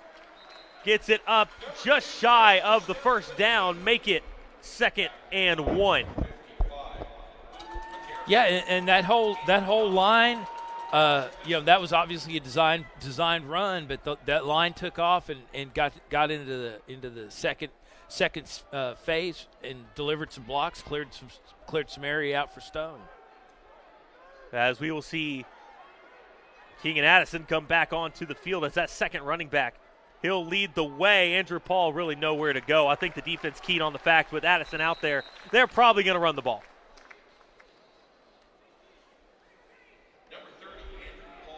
Yeah, they kind of jumped on that like there was a loose ball. Kind of felt like they could have got in there, got a hand on a fumble recovery. They're just doing. They're obviously fighting to keep the momentum and not get their heels down. And Paul really couldn't go anywhere. That ball came loose, but they ruled him down on the play. Nonetheless, it's going to be a loss of a yard. Make it 3rd and 2. Stone's going to hand this off to Benson. He's got the first, gets wrapped up, and will pick up the first down, moving him past the 50-yard line into even better territory at the 46 of the Lions. 1st and 10. Yeah, and they're putting a lot of Prestonwood hats on the ball. When you're running, you're going to be up against 4 or 5 of them. They're coming in late, and they're trying to strip and see if they can create an opportunity. Trips to the right now for Stone. Benson in the backfield with him, making some changes from the side. Down to 11, now 10 on the play clock. Final changes in by Stone. Benson moves to his left. He'll look that way. Has a man, it's Demery, and a good pickup of about 6 there on first down. Good quick read off the line. Yeah, Demery had a good opportunity because he split out from his man. It basically ran a slant away from him to that open area where he could pick that thing up. Now he was pinned on the sideline, but once you had your damage done, you're good to go. Jai Moore's going to flip to the far side. This one's going to be a quick pass in his direction. Makes the first man miss. Near the first down is good for the gain. Taking it to the 45. That's going to be a good little bubble route by Jai Moore. The Lions have been picking apart the Parish defense with it. Now they're getting a taste of their own medicine. And that's for sure. And I think that the hardest part is they're out there and they're kind of struggling. And when you're kind of bobbing below the waves and treading water, it's a tough fight. 5:40 remaining in the third quarter of play. Stone's going to fake this one to Benson. Has a man. He's got it past the first down. That's Demery. 4, now 5, 6 Lions in. Can't bring him down. He'll finally go down after the whistle, but not until he picks up the first and moves it to the 20-yard line. And so the Panthers are back in the red zone. Yeah, Parish is creating good space on their routes where they can get the ball off to them, and they're willing to concede the long pass, take the short route, and just know they're going to get 5 or 6 yards a pop like that. Addison's going to come back into the game with Andrew Paul. Benson in the slot to Stone's right. This one will be a handoff to Paul. And they rushed 6 on the play, brought him down. It's going to be a gain of about half a yard. And Prestonwood is tackling. They are tackling the ball. They're trying to get a second hit. They're trying to strip. They're doing what they can to create an opportunity, and Parish is obviously prepared for that, and they're holding their own. Nathaniel Hill, Jai Moore, Blake Youngblood here to Stone's right. Empty backfield for Stone. He'll look to his right, has a quick look. That's Youngblood. Has space in front of him, going for the pylon, dives, and it's good. Touchdown, Panthers. Blake Youngblood with his first touchdown in a few weeks, and he's got to love that feeling. Yeah, he created space on that linebacker. He had that mismatch. That linebacker wasn't going to catch up to him. Blaine Bowman on for the extra point attempt, trying to make this an 11-point game.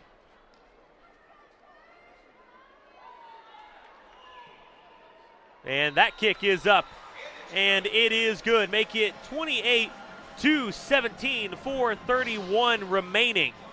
I think Bowman's feeling it too. That was with a little authority. And so now here after the timeout, we're going to send it down for an update from Emily Stone on the sideline. Emily, take it away.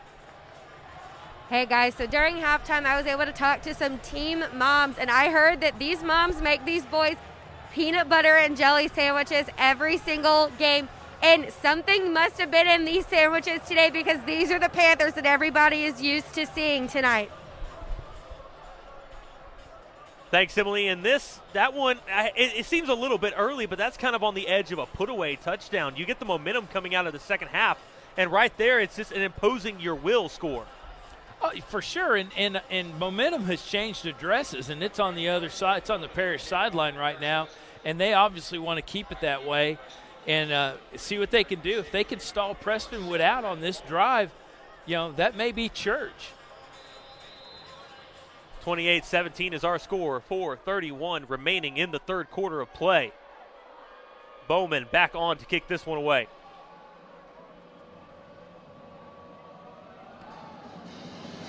This one back, getting it at their own 5-yard line, or the Lions trying to field it. And Trey Williams would not be denied, but a flag now down on the play as he was having some final words to the returner. That was Eusebio. Not sure if he knocked him over, if a teammate came in to congratulate him, but nonetheless, when Eusebio was trying to get up off the turf, he was knocked to the floor. Yeah, and the official's a little animated on this, and you hate to see that, but the crew is really kind of making it more about the crew than about the game at this point. And so it would have been After the play, unsportsmanlike conduct, number 88 of the kicking team, 15-yard penalty, first down. And so it would have been a great coverage tackle, making the Lions start at their own 15. That's going to be a 15-yard penalty for unsportsmanlike conduct against Trey Williams. Yeah, and that's a momentum shifter for sure. But taking a look at the replay, he got up and was letting him have it, and it looked like Demery kind of tried to get him to back off and pushed him into Eusebio, but it didn't look good. No, it didn't.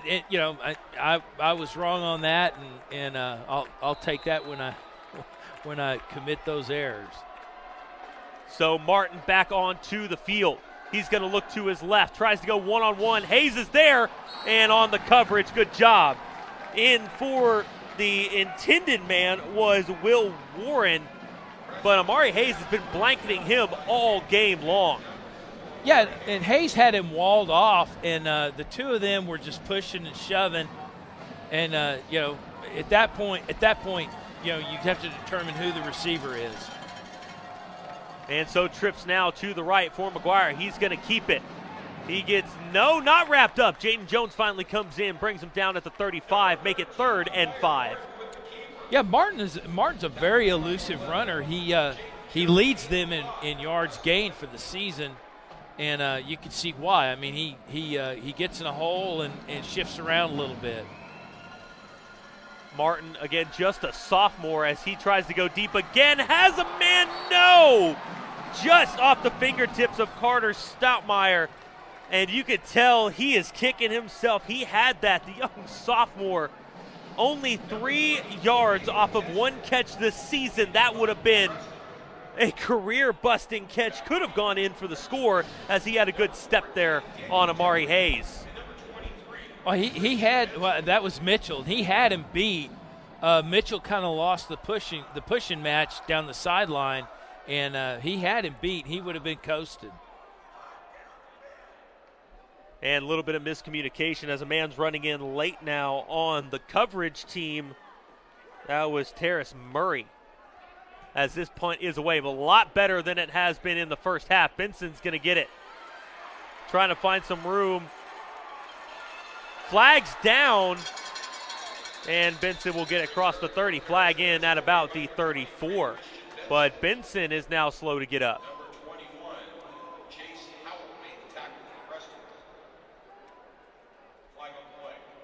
They've moved the flag back now to the 32.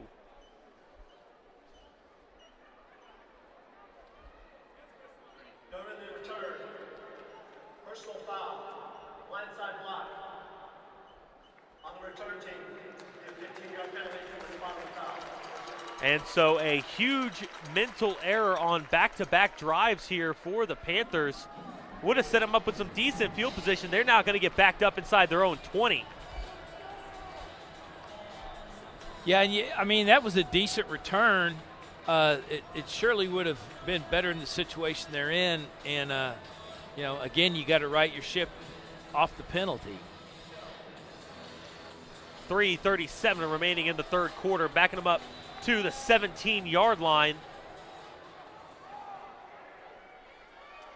Score still sitting at 28-17. Stone's going to drop back, keeps it himself on the draw, makes first man miss. He's still going, and will finally have a man hop on his back and drag him down. But that's a good gain, taking him up to about where the penalty had him starting. Yeah, and, you know, it's first down, so that kind of clears the deck and Gives them a first down at their 32-yard line.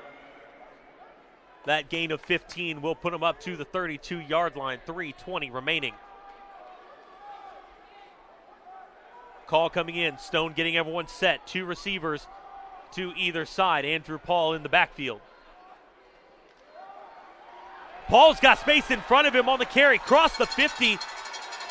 Finally gets hit and dragged down as he goes all the way up to the Lion 44-yard line. And they're running a hurry-up offense now, but Stone will now slow him down. Yeah, and they obviously want to hit pay dirt on this and keep the momentum going. But force Prestonwood to you know, really try to recapture momentum, and this may do it in. It's going to be hard for the Lions to get their offense pumping. They're not exactly the fastest team in the district, as Paul's going to get hit early but spin off, gets it to the 40, making a gain of 4 on first down. And those, they're not the glamour plays, but that's exactly what you want to see as more of a tone setter on first down. Yeah, you just want to have a good start to the series, get a couple of yards, and see what you can do. Especially when you're confident you're going to reach the end zone on this series. You know, take your time and do what you're supposed to do.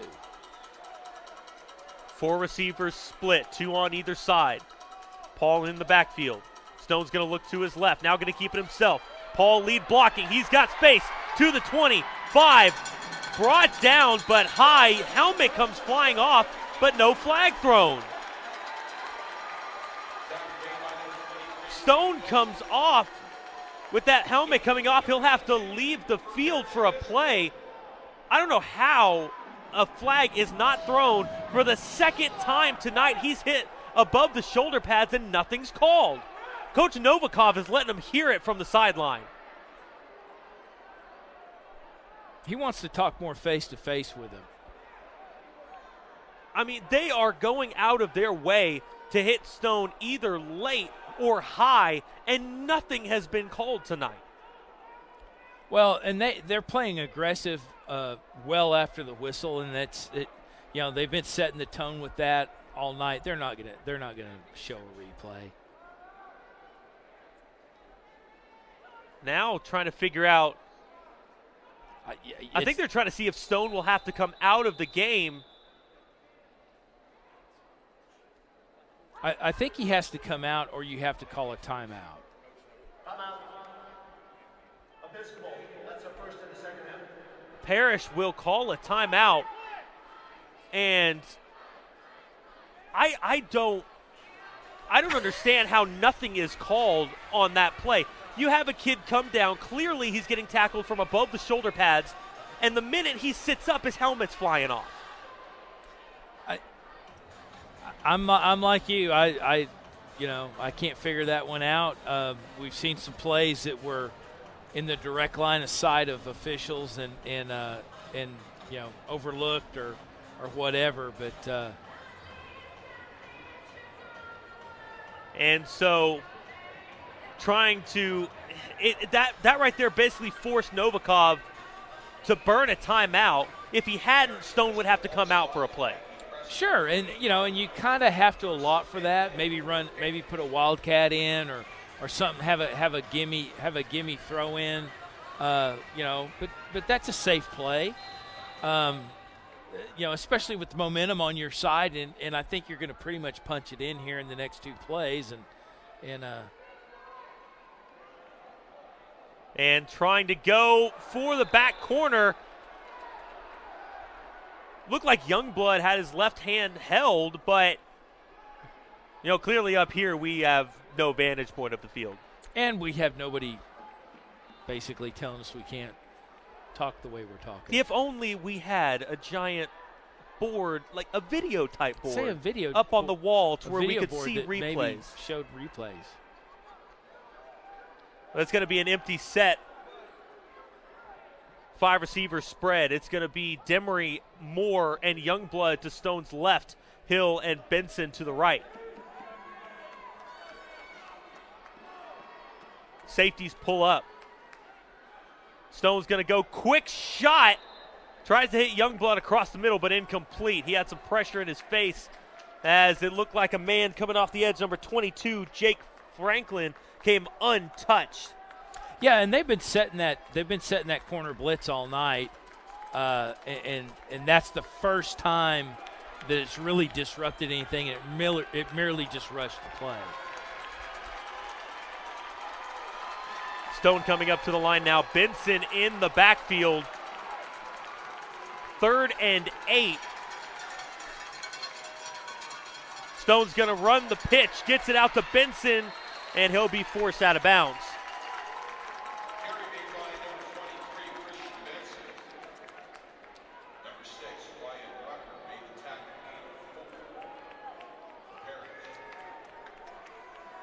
And the field goal unit will come in. We're sitting up here watching a replay of the Stone hit. As y'all saw it on the broadcast, he didn't even get tackled from the pads. He got tackled purely from the helmet. But nonetheless, Blaine Bowman will come on for the field goal attempt, and it is good. Make it 31-17, 1:08 remaining. I mean, that's not optimal for what you wanted, but you'll take the 3 points.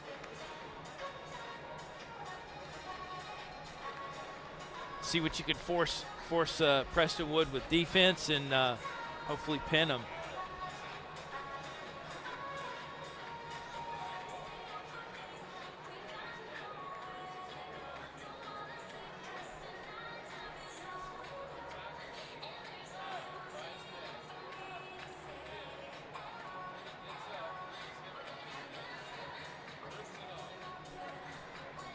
That's a 15 And so here in the break, we're going to send it down to Emily Stone for a quick update. Emily?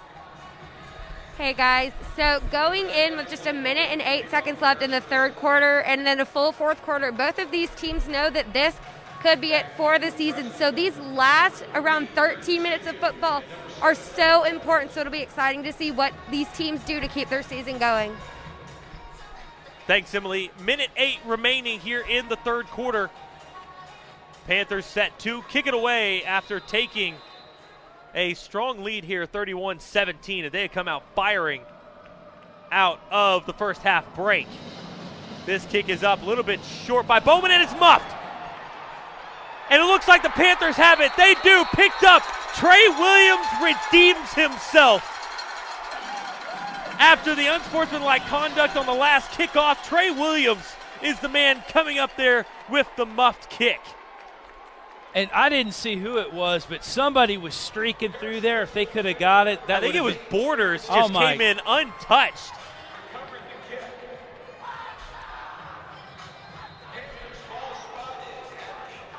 4 seconds off the clock there, minute 4 remaining, and the Panthers are taking over at the Lion 24-yard line.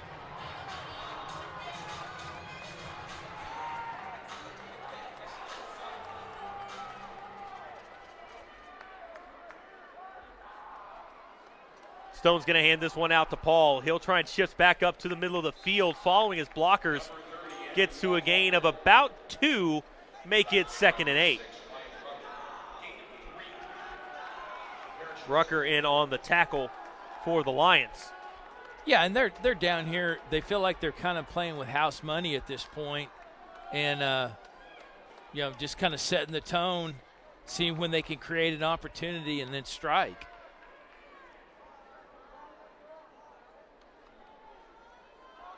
Currently a 14-point lead for the Panthers. Stone's going to drop back to pass, has time, gets Youngblood, and it's good. Touchdown, Panthers. Blake Youngblood cuts across the middle of the field. Wide open. Stone had plenty of time, and that offensive line showed just how good they've been all year long. Well, and Youngblood ran that route to perfection. He was actually covered when the ball was released, and he just ran into it, and that was something they've obviously worked on all season long, and dropped the 6 on him. Bowman, extra point attempt is up, and it is good. 20 seconds remaining in the third quarter, and the Panthers have come in to the third, trailing 14-17. They now lead 38-17. A 24 unanswered points in just the third quarter alone. And I'm getting flashes of the Bishop Lynch game all over again. Every series is going to be important, and in particular, it's who's got momentum at the end of the series. And Parish has basically done what they wanted to do the entire game throughout the third quarter, and have dictated what they're going to do. Prestonwood, to this point, is kind of rolled down like a pair of Kmart socks, and they need to right the ship.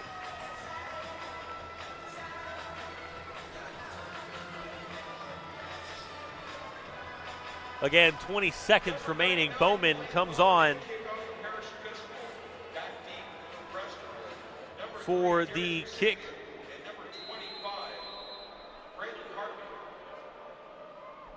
Eusebio and Harvey back to return. Eusebio will field this one. Inside his own 10, tries to cut to his left, has some space, still moving, and it looks like Borders and Hayes in on the tackle. Yeah, he took advantage of them closing their lanes and cut back, and Borders was still there to stop it, and great coverage. Just unfortunate that he got a little bit of extra yards that he shouldn't have gotten.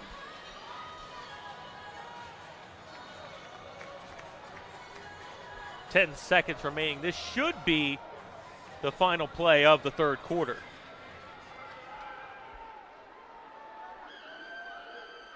McGuire Martin looking back to pass. Bodwin going in, man wide open.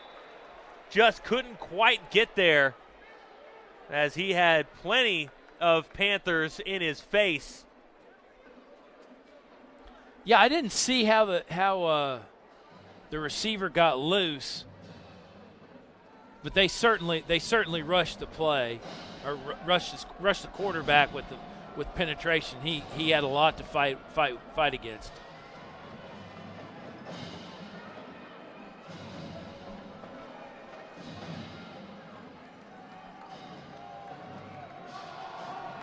It's going to be Martin taking it across the outside. He'll move past the 40, still going. 50, picks up a block. He's still going. 40, 30, 25, cuts back. Hayes couldn't bring him down, and McGuire will be pushed out of bounds. That's Henry Partridge on the tackle. Yeah, and Henry Partridge, closed him out, just put a hat on him and knocked him out. But you hate to see that. You hate to see anybody run havoc like they have, especially when Parish has basically dominated the defense on this side of the half. So that will do it for the end of the third quarter. We're now going to send it down for an update with Emily Stone. Emily? Hey guys, so going into the fourth quarter, I wanted to highlight a player who has made some big tackles tonight. Amari Hayes got his first offer today from Texas Wesleyan University. A kid could not be more deserving than Amari. He is constantly cheering on his teammates, dancing alongside these cheerleaders. He loves these Parish Panthers. So congratulations to Amari, and let's see what he does in the fourth quarter. Thanks, Emily. A lot of recruits coming out of this Parish team. We're now going to take a look back at that hit on Preston Stone in slow motion. It didn't look good. Luckily, he came up from the play uninjured. But we'll see him. It was a designed QB draw. He decides to keep it himself and take it up the middle.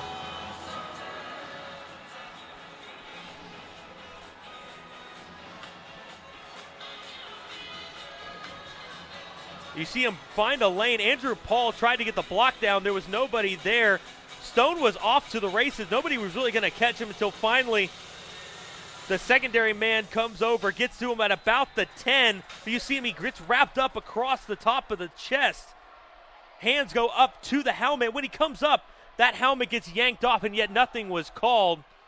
There's some interesting decisions being made by this officiating staff, as that time there was a run there by the Lions. That one came up by number 7, Randall Holmes, in on the carry.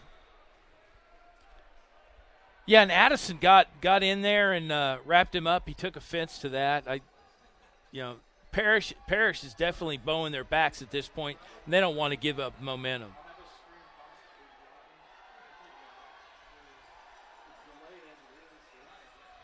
Martin in the backfield. 3 receivers to his right. Flags are thrown in. 10 seconds left on the play clock. Not sure what.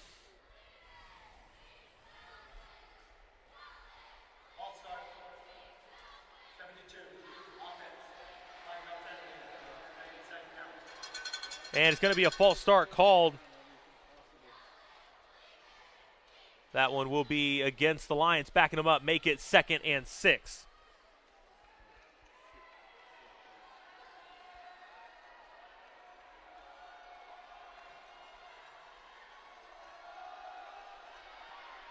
This one's going to be kept by Martin across the side. Borders there for the initial hit, and then Partridge coming in to help. McGuire having himself a good game, as he's averaging just over 5.5 yards a carry, 63 yards in the air. He has definitely been the leading rusher for the Lions, followed by Randall Holmes and Derek Eusebio, both with 27 yards apiece. Yeah, and that's about what he's doing on the season per carry. He'll keep it himself, tries to take it up the middle, and he's going to run into the buzzsaw known as Keegan Addison and go absolutely nowhere. Yeah, the linebackers are coming up, staying at home, and shutting those lanes down, where he has to work a lot more than what he's getting. So it's going to be 4th and 1. The line comes together like they're trying to do a QB sneak, as McGuire now going to back up into the shotgun.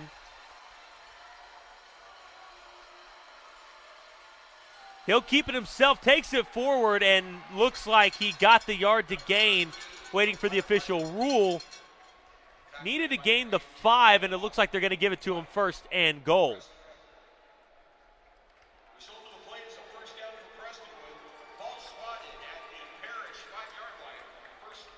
That one was close, but ended up going for the 1st down, so McGuire will be back. It's going to be a 2 running back set.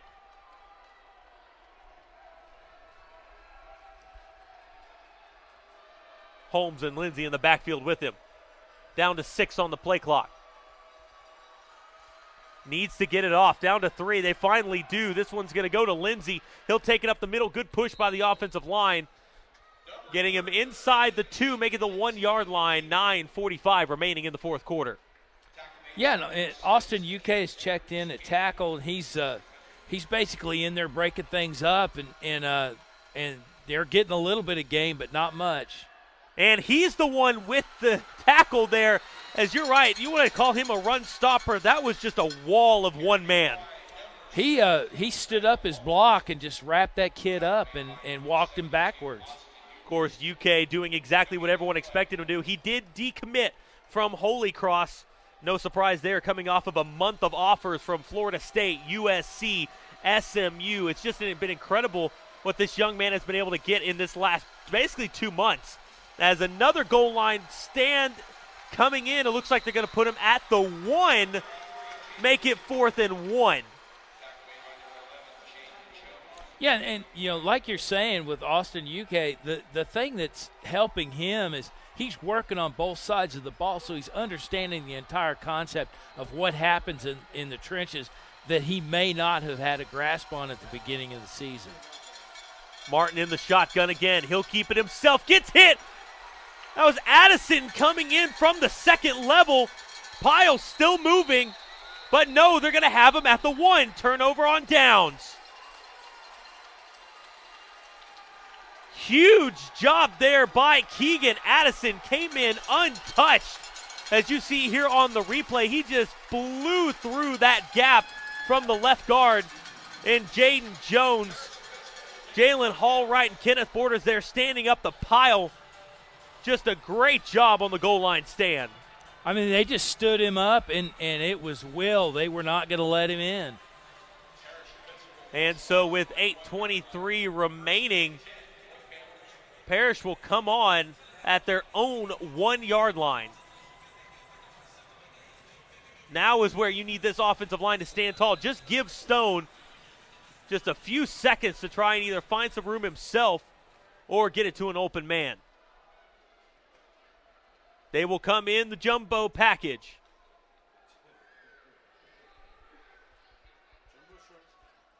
It's going to be a fake handoff to Benson, and had a man wide open.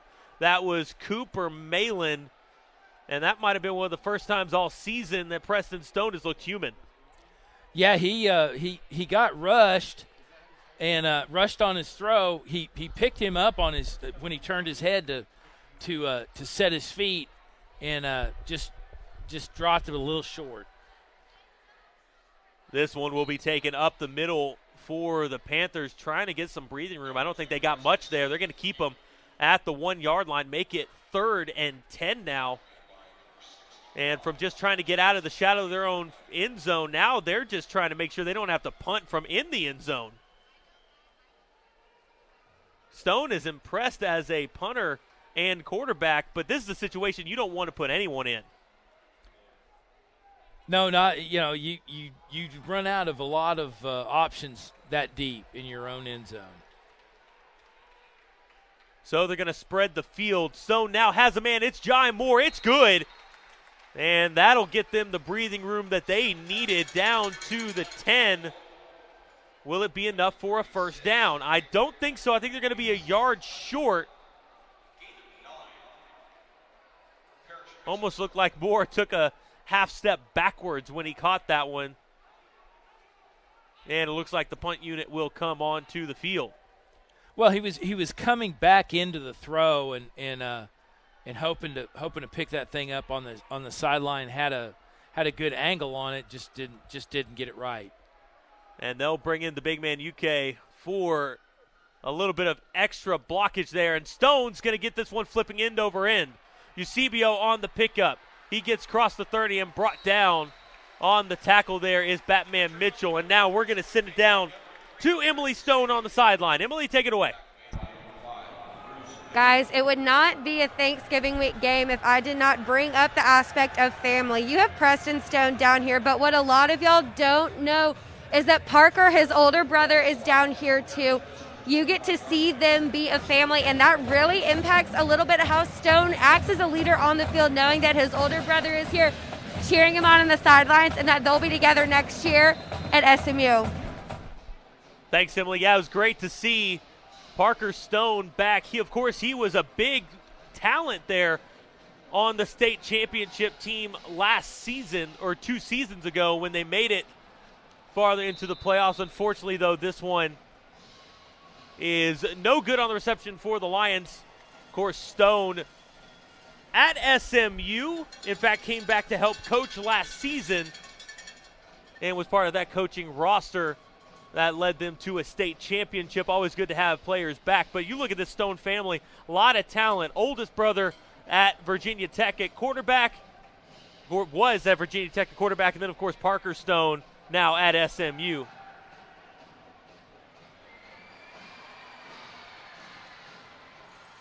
As that one is caught by the Lions and gone out of bounds inside the 15. Yeah, and they're making hay with those quick routes on those quick slants against the corner. See, the corner was walled off on the replay. And I apologize, the older of the Stones at UVA, not Virginia Tech. So 38-17, 7:14 remaining in the final quarter of play. McGuire's going to put his man out in motion. He does. That's Lindsey.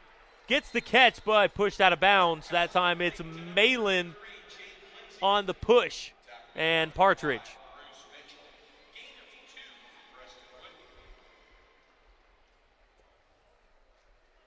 And so make it second down at about 8 to gain, needing to get to the 2 to pick up the first down.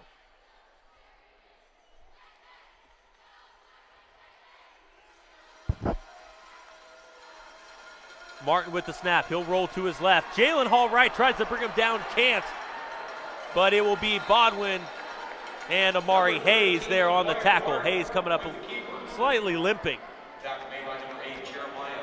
Yeah, and Martin is a very elusive runner. You might get a handle on him, but unless you wrap him up on the initial hit, he's gonna get a couple extra yards rolling off and being very athletic.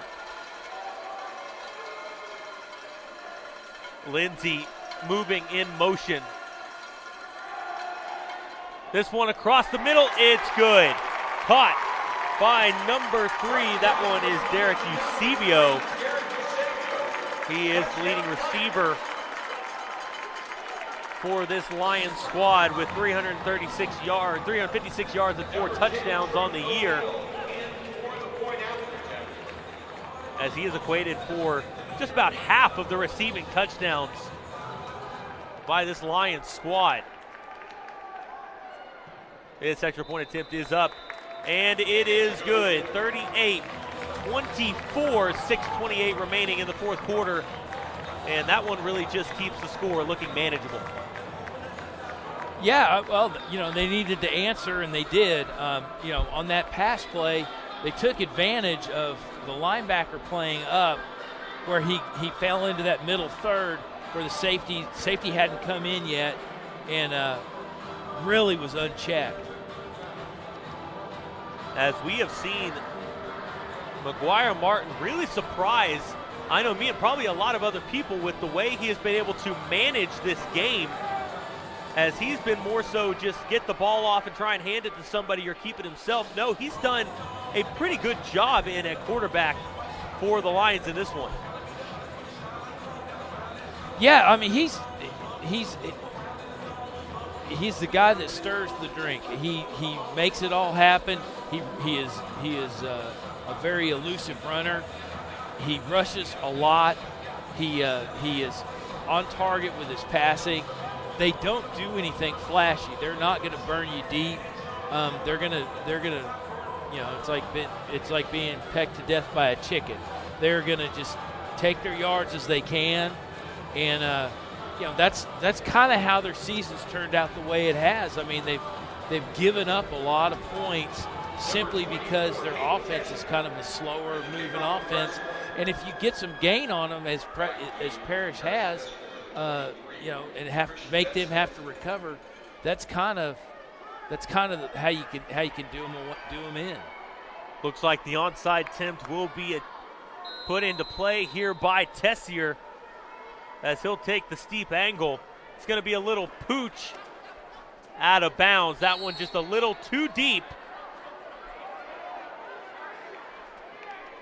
See a little bit of jarring going on at the 50-yard line, but that one will go out of play as we'll take a quick look back at the scores of the game. After one, it was 7-all, both teams. Then, of course, at the end of the half, it was 17-14, led by Prestonwood Christian. Then 24 unanswered points in the third quarter by the Panthers, coming out and taking momentum. Then the first drive of the fourth, first touchdown of the fourth, went to the Lions, making it where we stand, 38-24, as Parish takes over, 6:28 remaining in the fourth quarter. They will have it at their own 42-yard line after the penalty for kicking it out of bounds.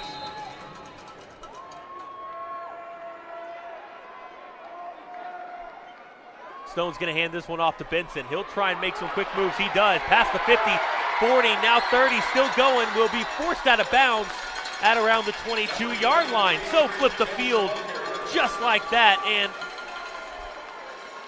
are they going to back him up farther? Yeah, I think they're saying he stepped out, as he was turning his head to run up. So they will have him back at the 38-yard line. Still a good gain there on first down. It's going to be 1st and 10, needing to get to the 28. Oh, that was textbook. He took the handoff, got through the line, switched hands, and took off. This one will be handed off to Paul now, as the Panthers have completely shifted into clock management mode. That one's going to be a gain of 1, make it 2nd and 9, nearing 6 minutes to play. Yeah, they want to manage the clock, keep momentum, just push forward, get your scores when you can, and put this thing on ice. As we already see the slowing of the plays coming in, as Stone will make his call from the line. Down to 10 on the play clock. Down to 5. Snap comes in. It'll be handed off to Benson.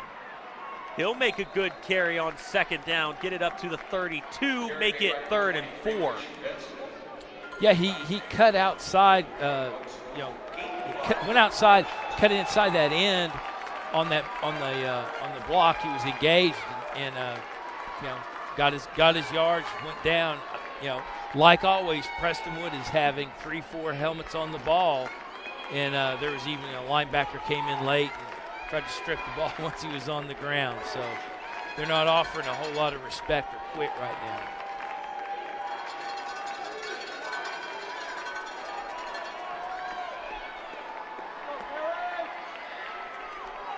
Stone's going to keep this one himself. He'll get it across the 30. His helmet's going to come off again. That one looked clean. But nonetheless, he will have to come out unless a timeout is called by Novikov, which right now, I'm not sure if that's what you want to do at 3rd and 1, make it 4th and 1. As looking at the replay, it kind of just, almost like he just took a hit a little bit too high. That one looked like a player was just trying to dive over him and came a little too close to the ground.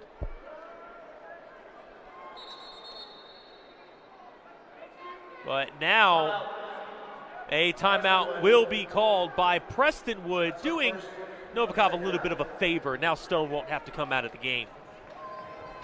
Yeah, I don't know what that's all about.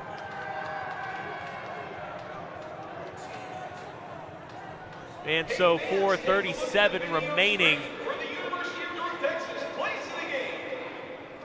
We're going to take a look at some of the plays of the game. Stone stepping out of the pocket. Great job eluding the sack there, getting it down to Jai Moore. That one, of course, would lead to a touchdown. Taking a look here at the reverse by the Lions. This was a good job by McGuire selling it. Ended up becoming a blocker there late That one diving into the end zone for the touchdown was number 8, A.J. J-Rowe. As that was one of the touchdowns, kind of solidifying that Prestonwood was coming out firing. They really played a good game there in the first half, and then I don't know if the legs just got tired or what, but the juggernaut that is this Parish offense really took over there in the third quarter. Yeah, they sure did. I mean, these guys, they came out fired up in the first half, and they had a game plan. They executed. They came out and they were operating exceptionally, and just taking care of business, and it fell apart. It fell apart somewhere around halftime. And so a timeout now called by Parish. We'll take a look at the TAPS Division I playoffs as we stand. Fort Worth Nolan defeated John Paul II. That game 32-17. Nolan advanced. They faced the winner of All Saints and Argyle Liberty Christian. That one was about what we expected. All Saints walked away with that one with a 44-17 win. So it will be Fort Worth Nolan versus All Saints. That will be the state semifinal, little crosstown rivalry there. Now, Midland Christian went up against the number 1 seed coming out of District 2. They won that one 21-7 in a little bit of a defensive showing. They will face the winner of this one, which in case anything crazy happens, looks to be Parish. Of course, last year, that was the second round matchup as Parish and Midland met in Abilene at beautiful ACU Stadium.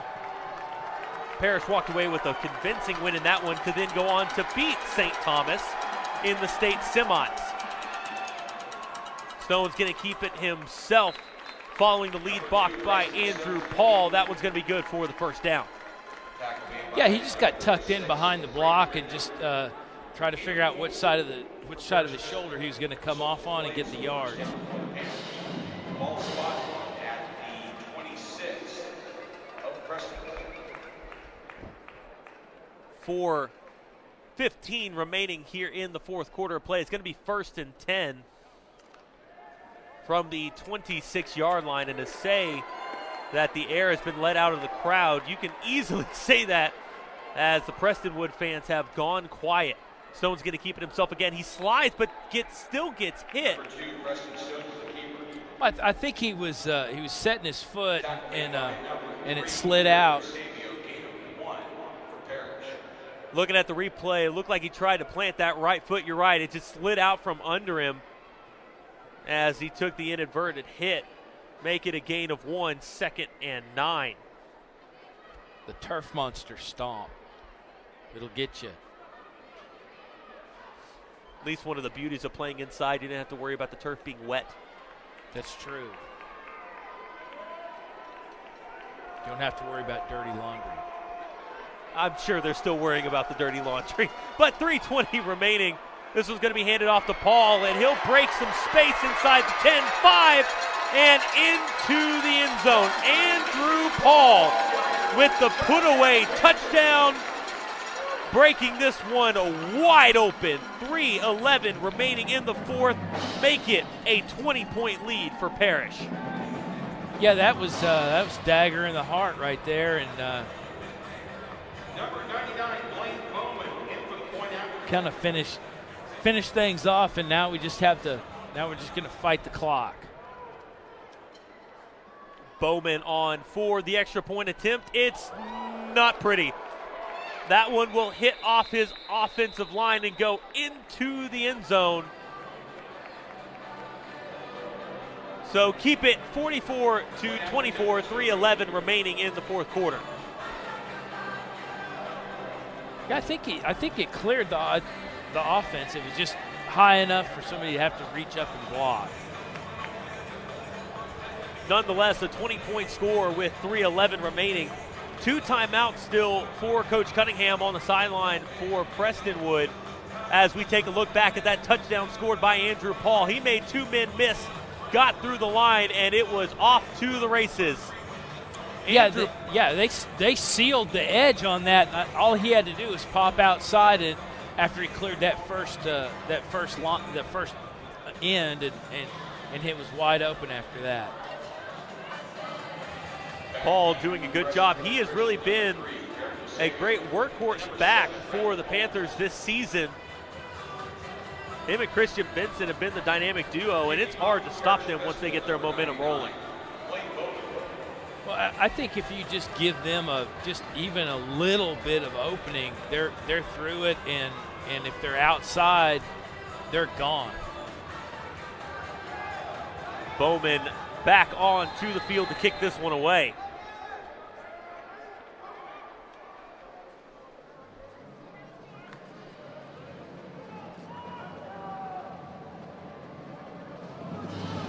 This one will be high and short. Fielded at about the 12 by Eusebio. He's got a seam. Comes in, gets hit. In on the initial hit was Hayes. Paul Wright in to help there, coming in on secondary action. Yeah, he's coming up a little slow, and he still has to report on offense.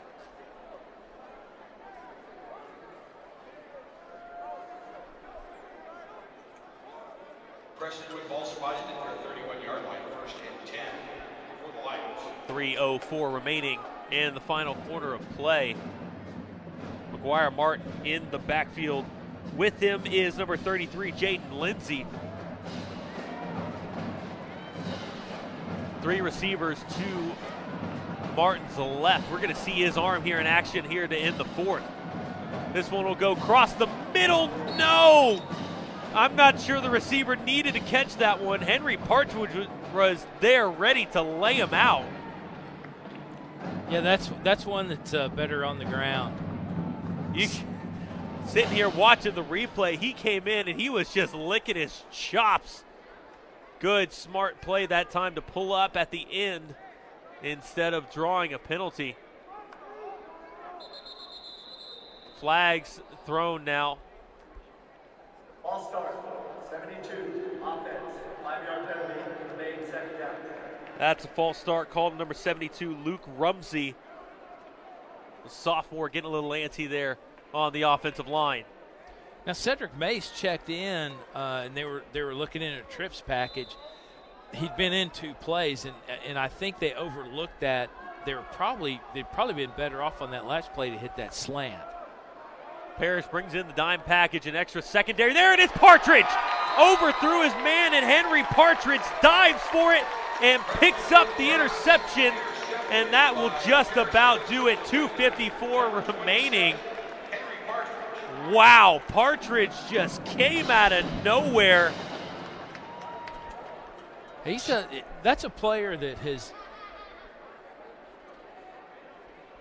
Looking at the replay, he picked that one inches from the turf.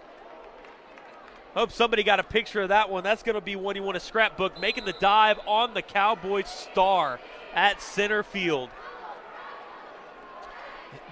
He's a player that's really, really come out this season and has really put up good numbers and has shown solid play from the very start of the season to now.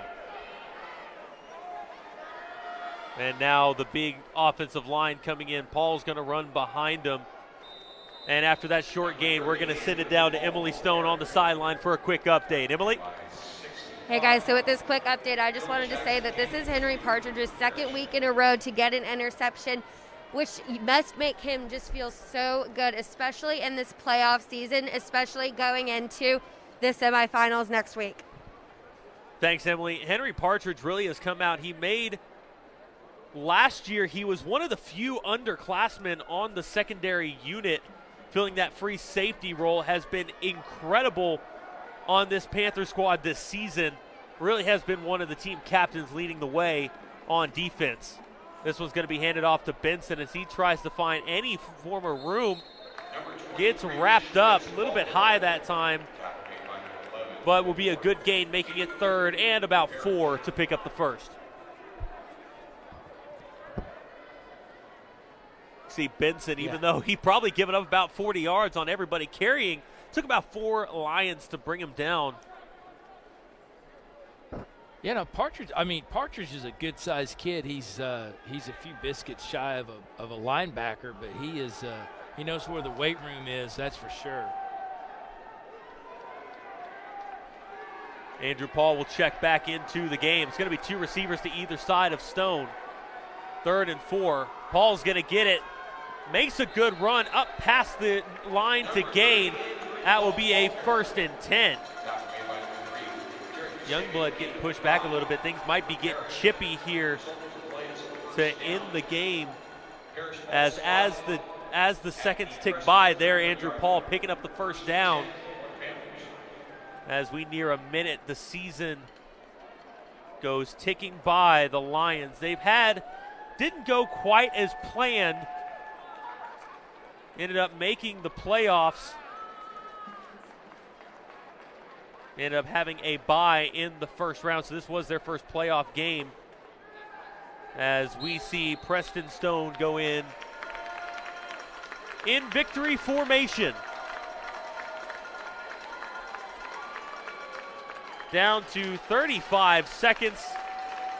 They will need to kneel it one more time before this one will be over.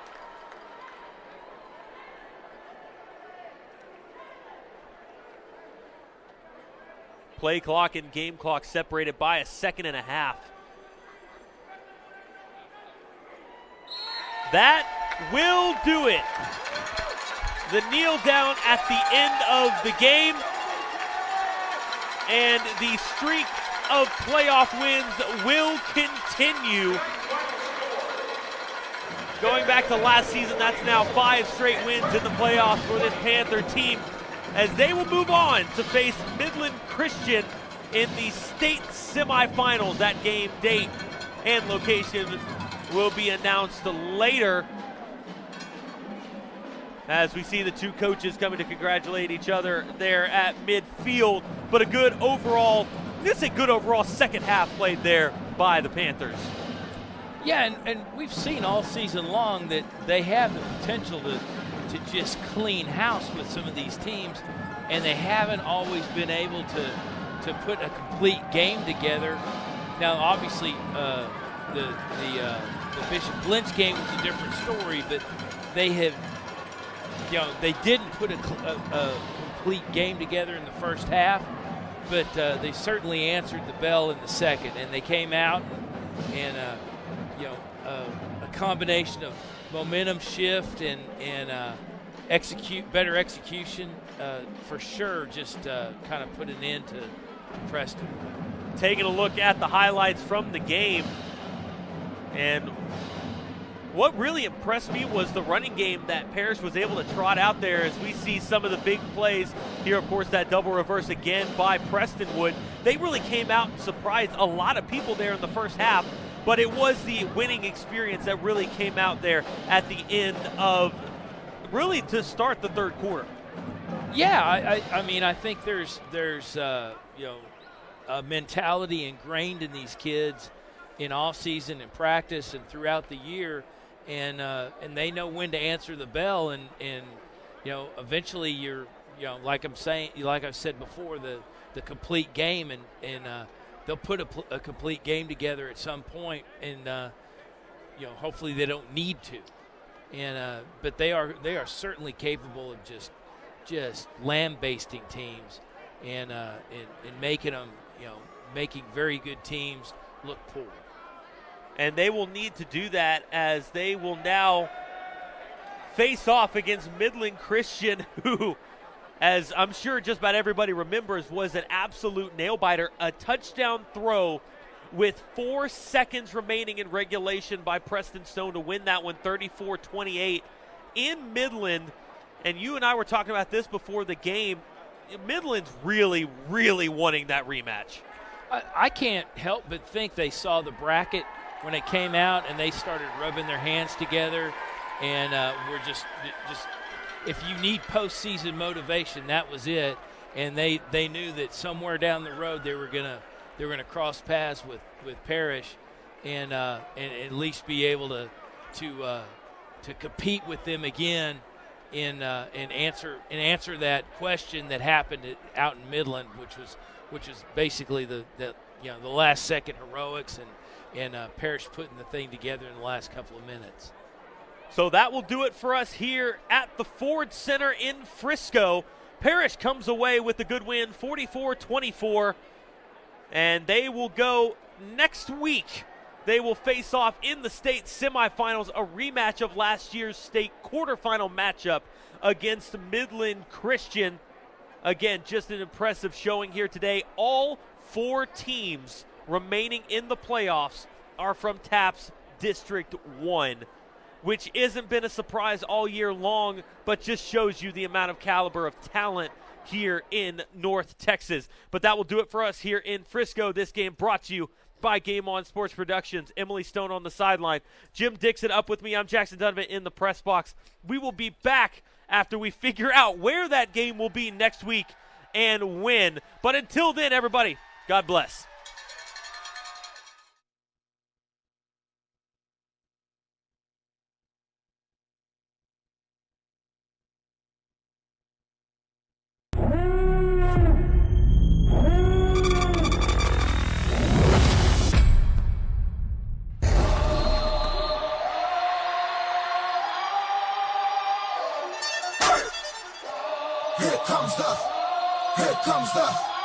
Here comes the, y'all don't really want it like, here comes the, here comes the, here comes the, y'all don't really want it like, here comes the, here comes the.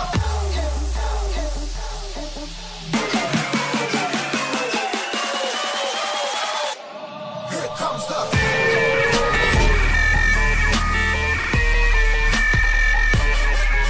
Benson inside the 25, inside the 20, foot race to the pylon. Christian Parish through the middle, leaps into the end zone, touchdown Parish. Here comes the.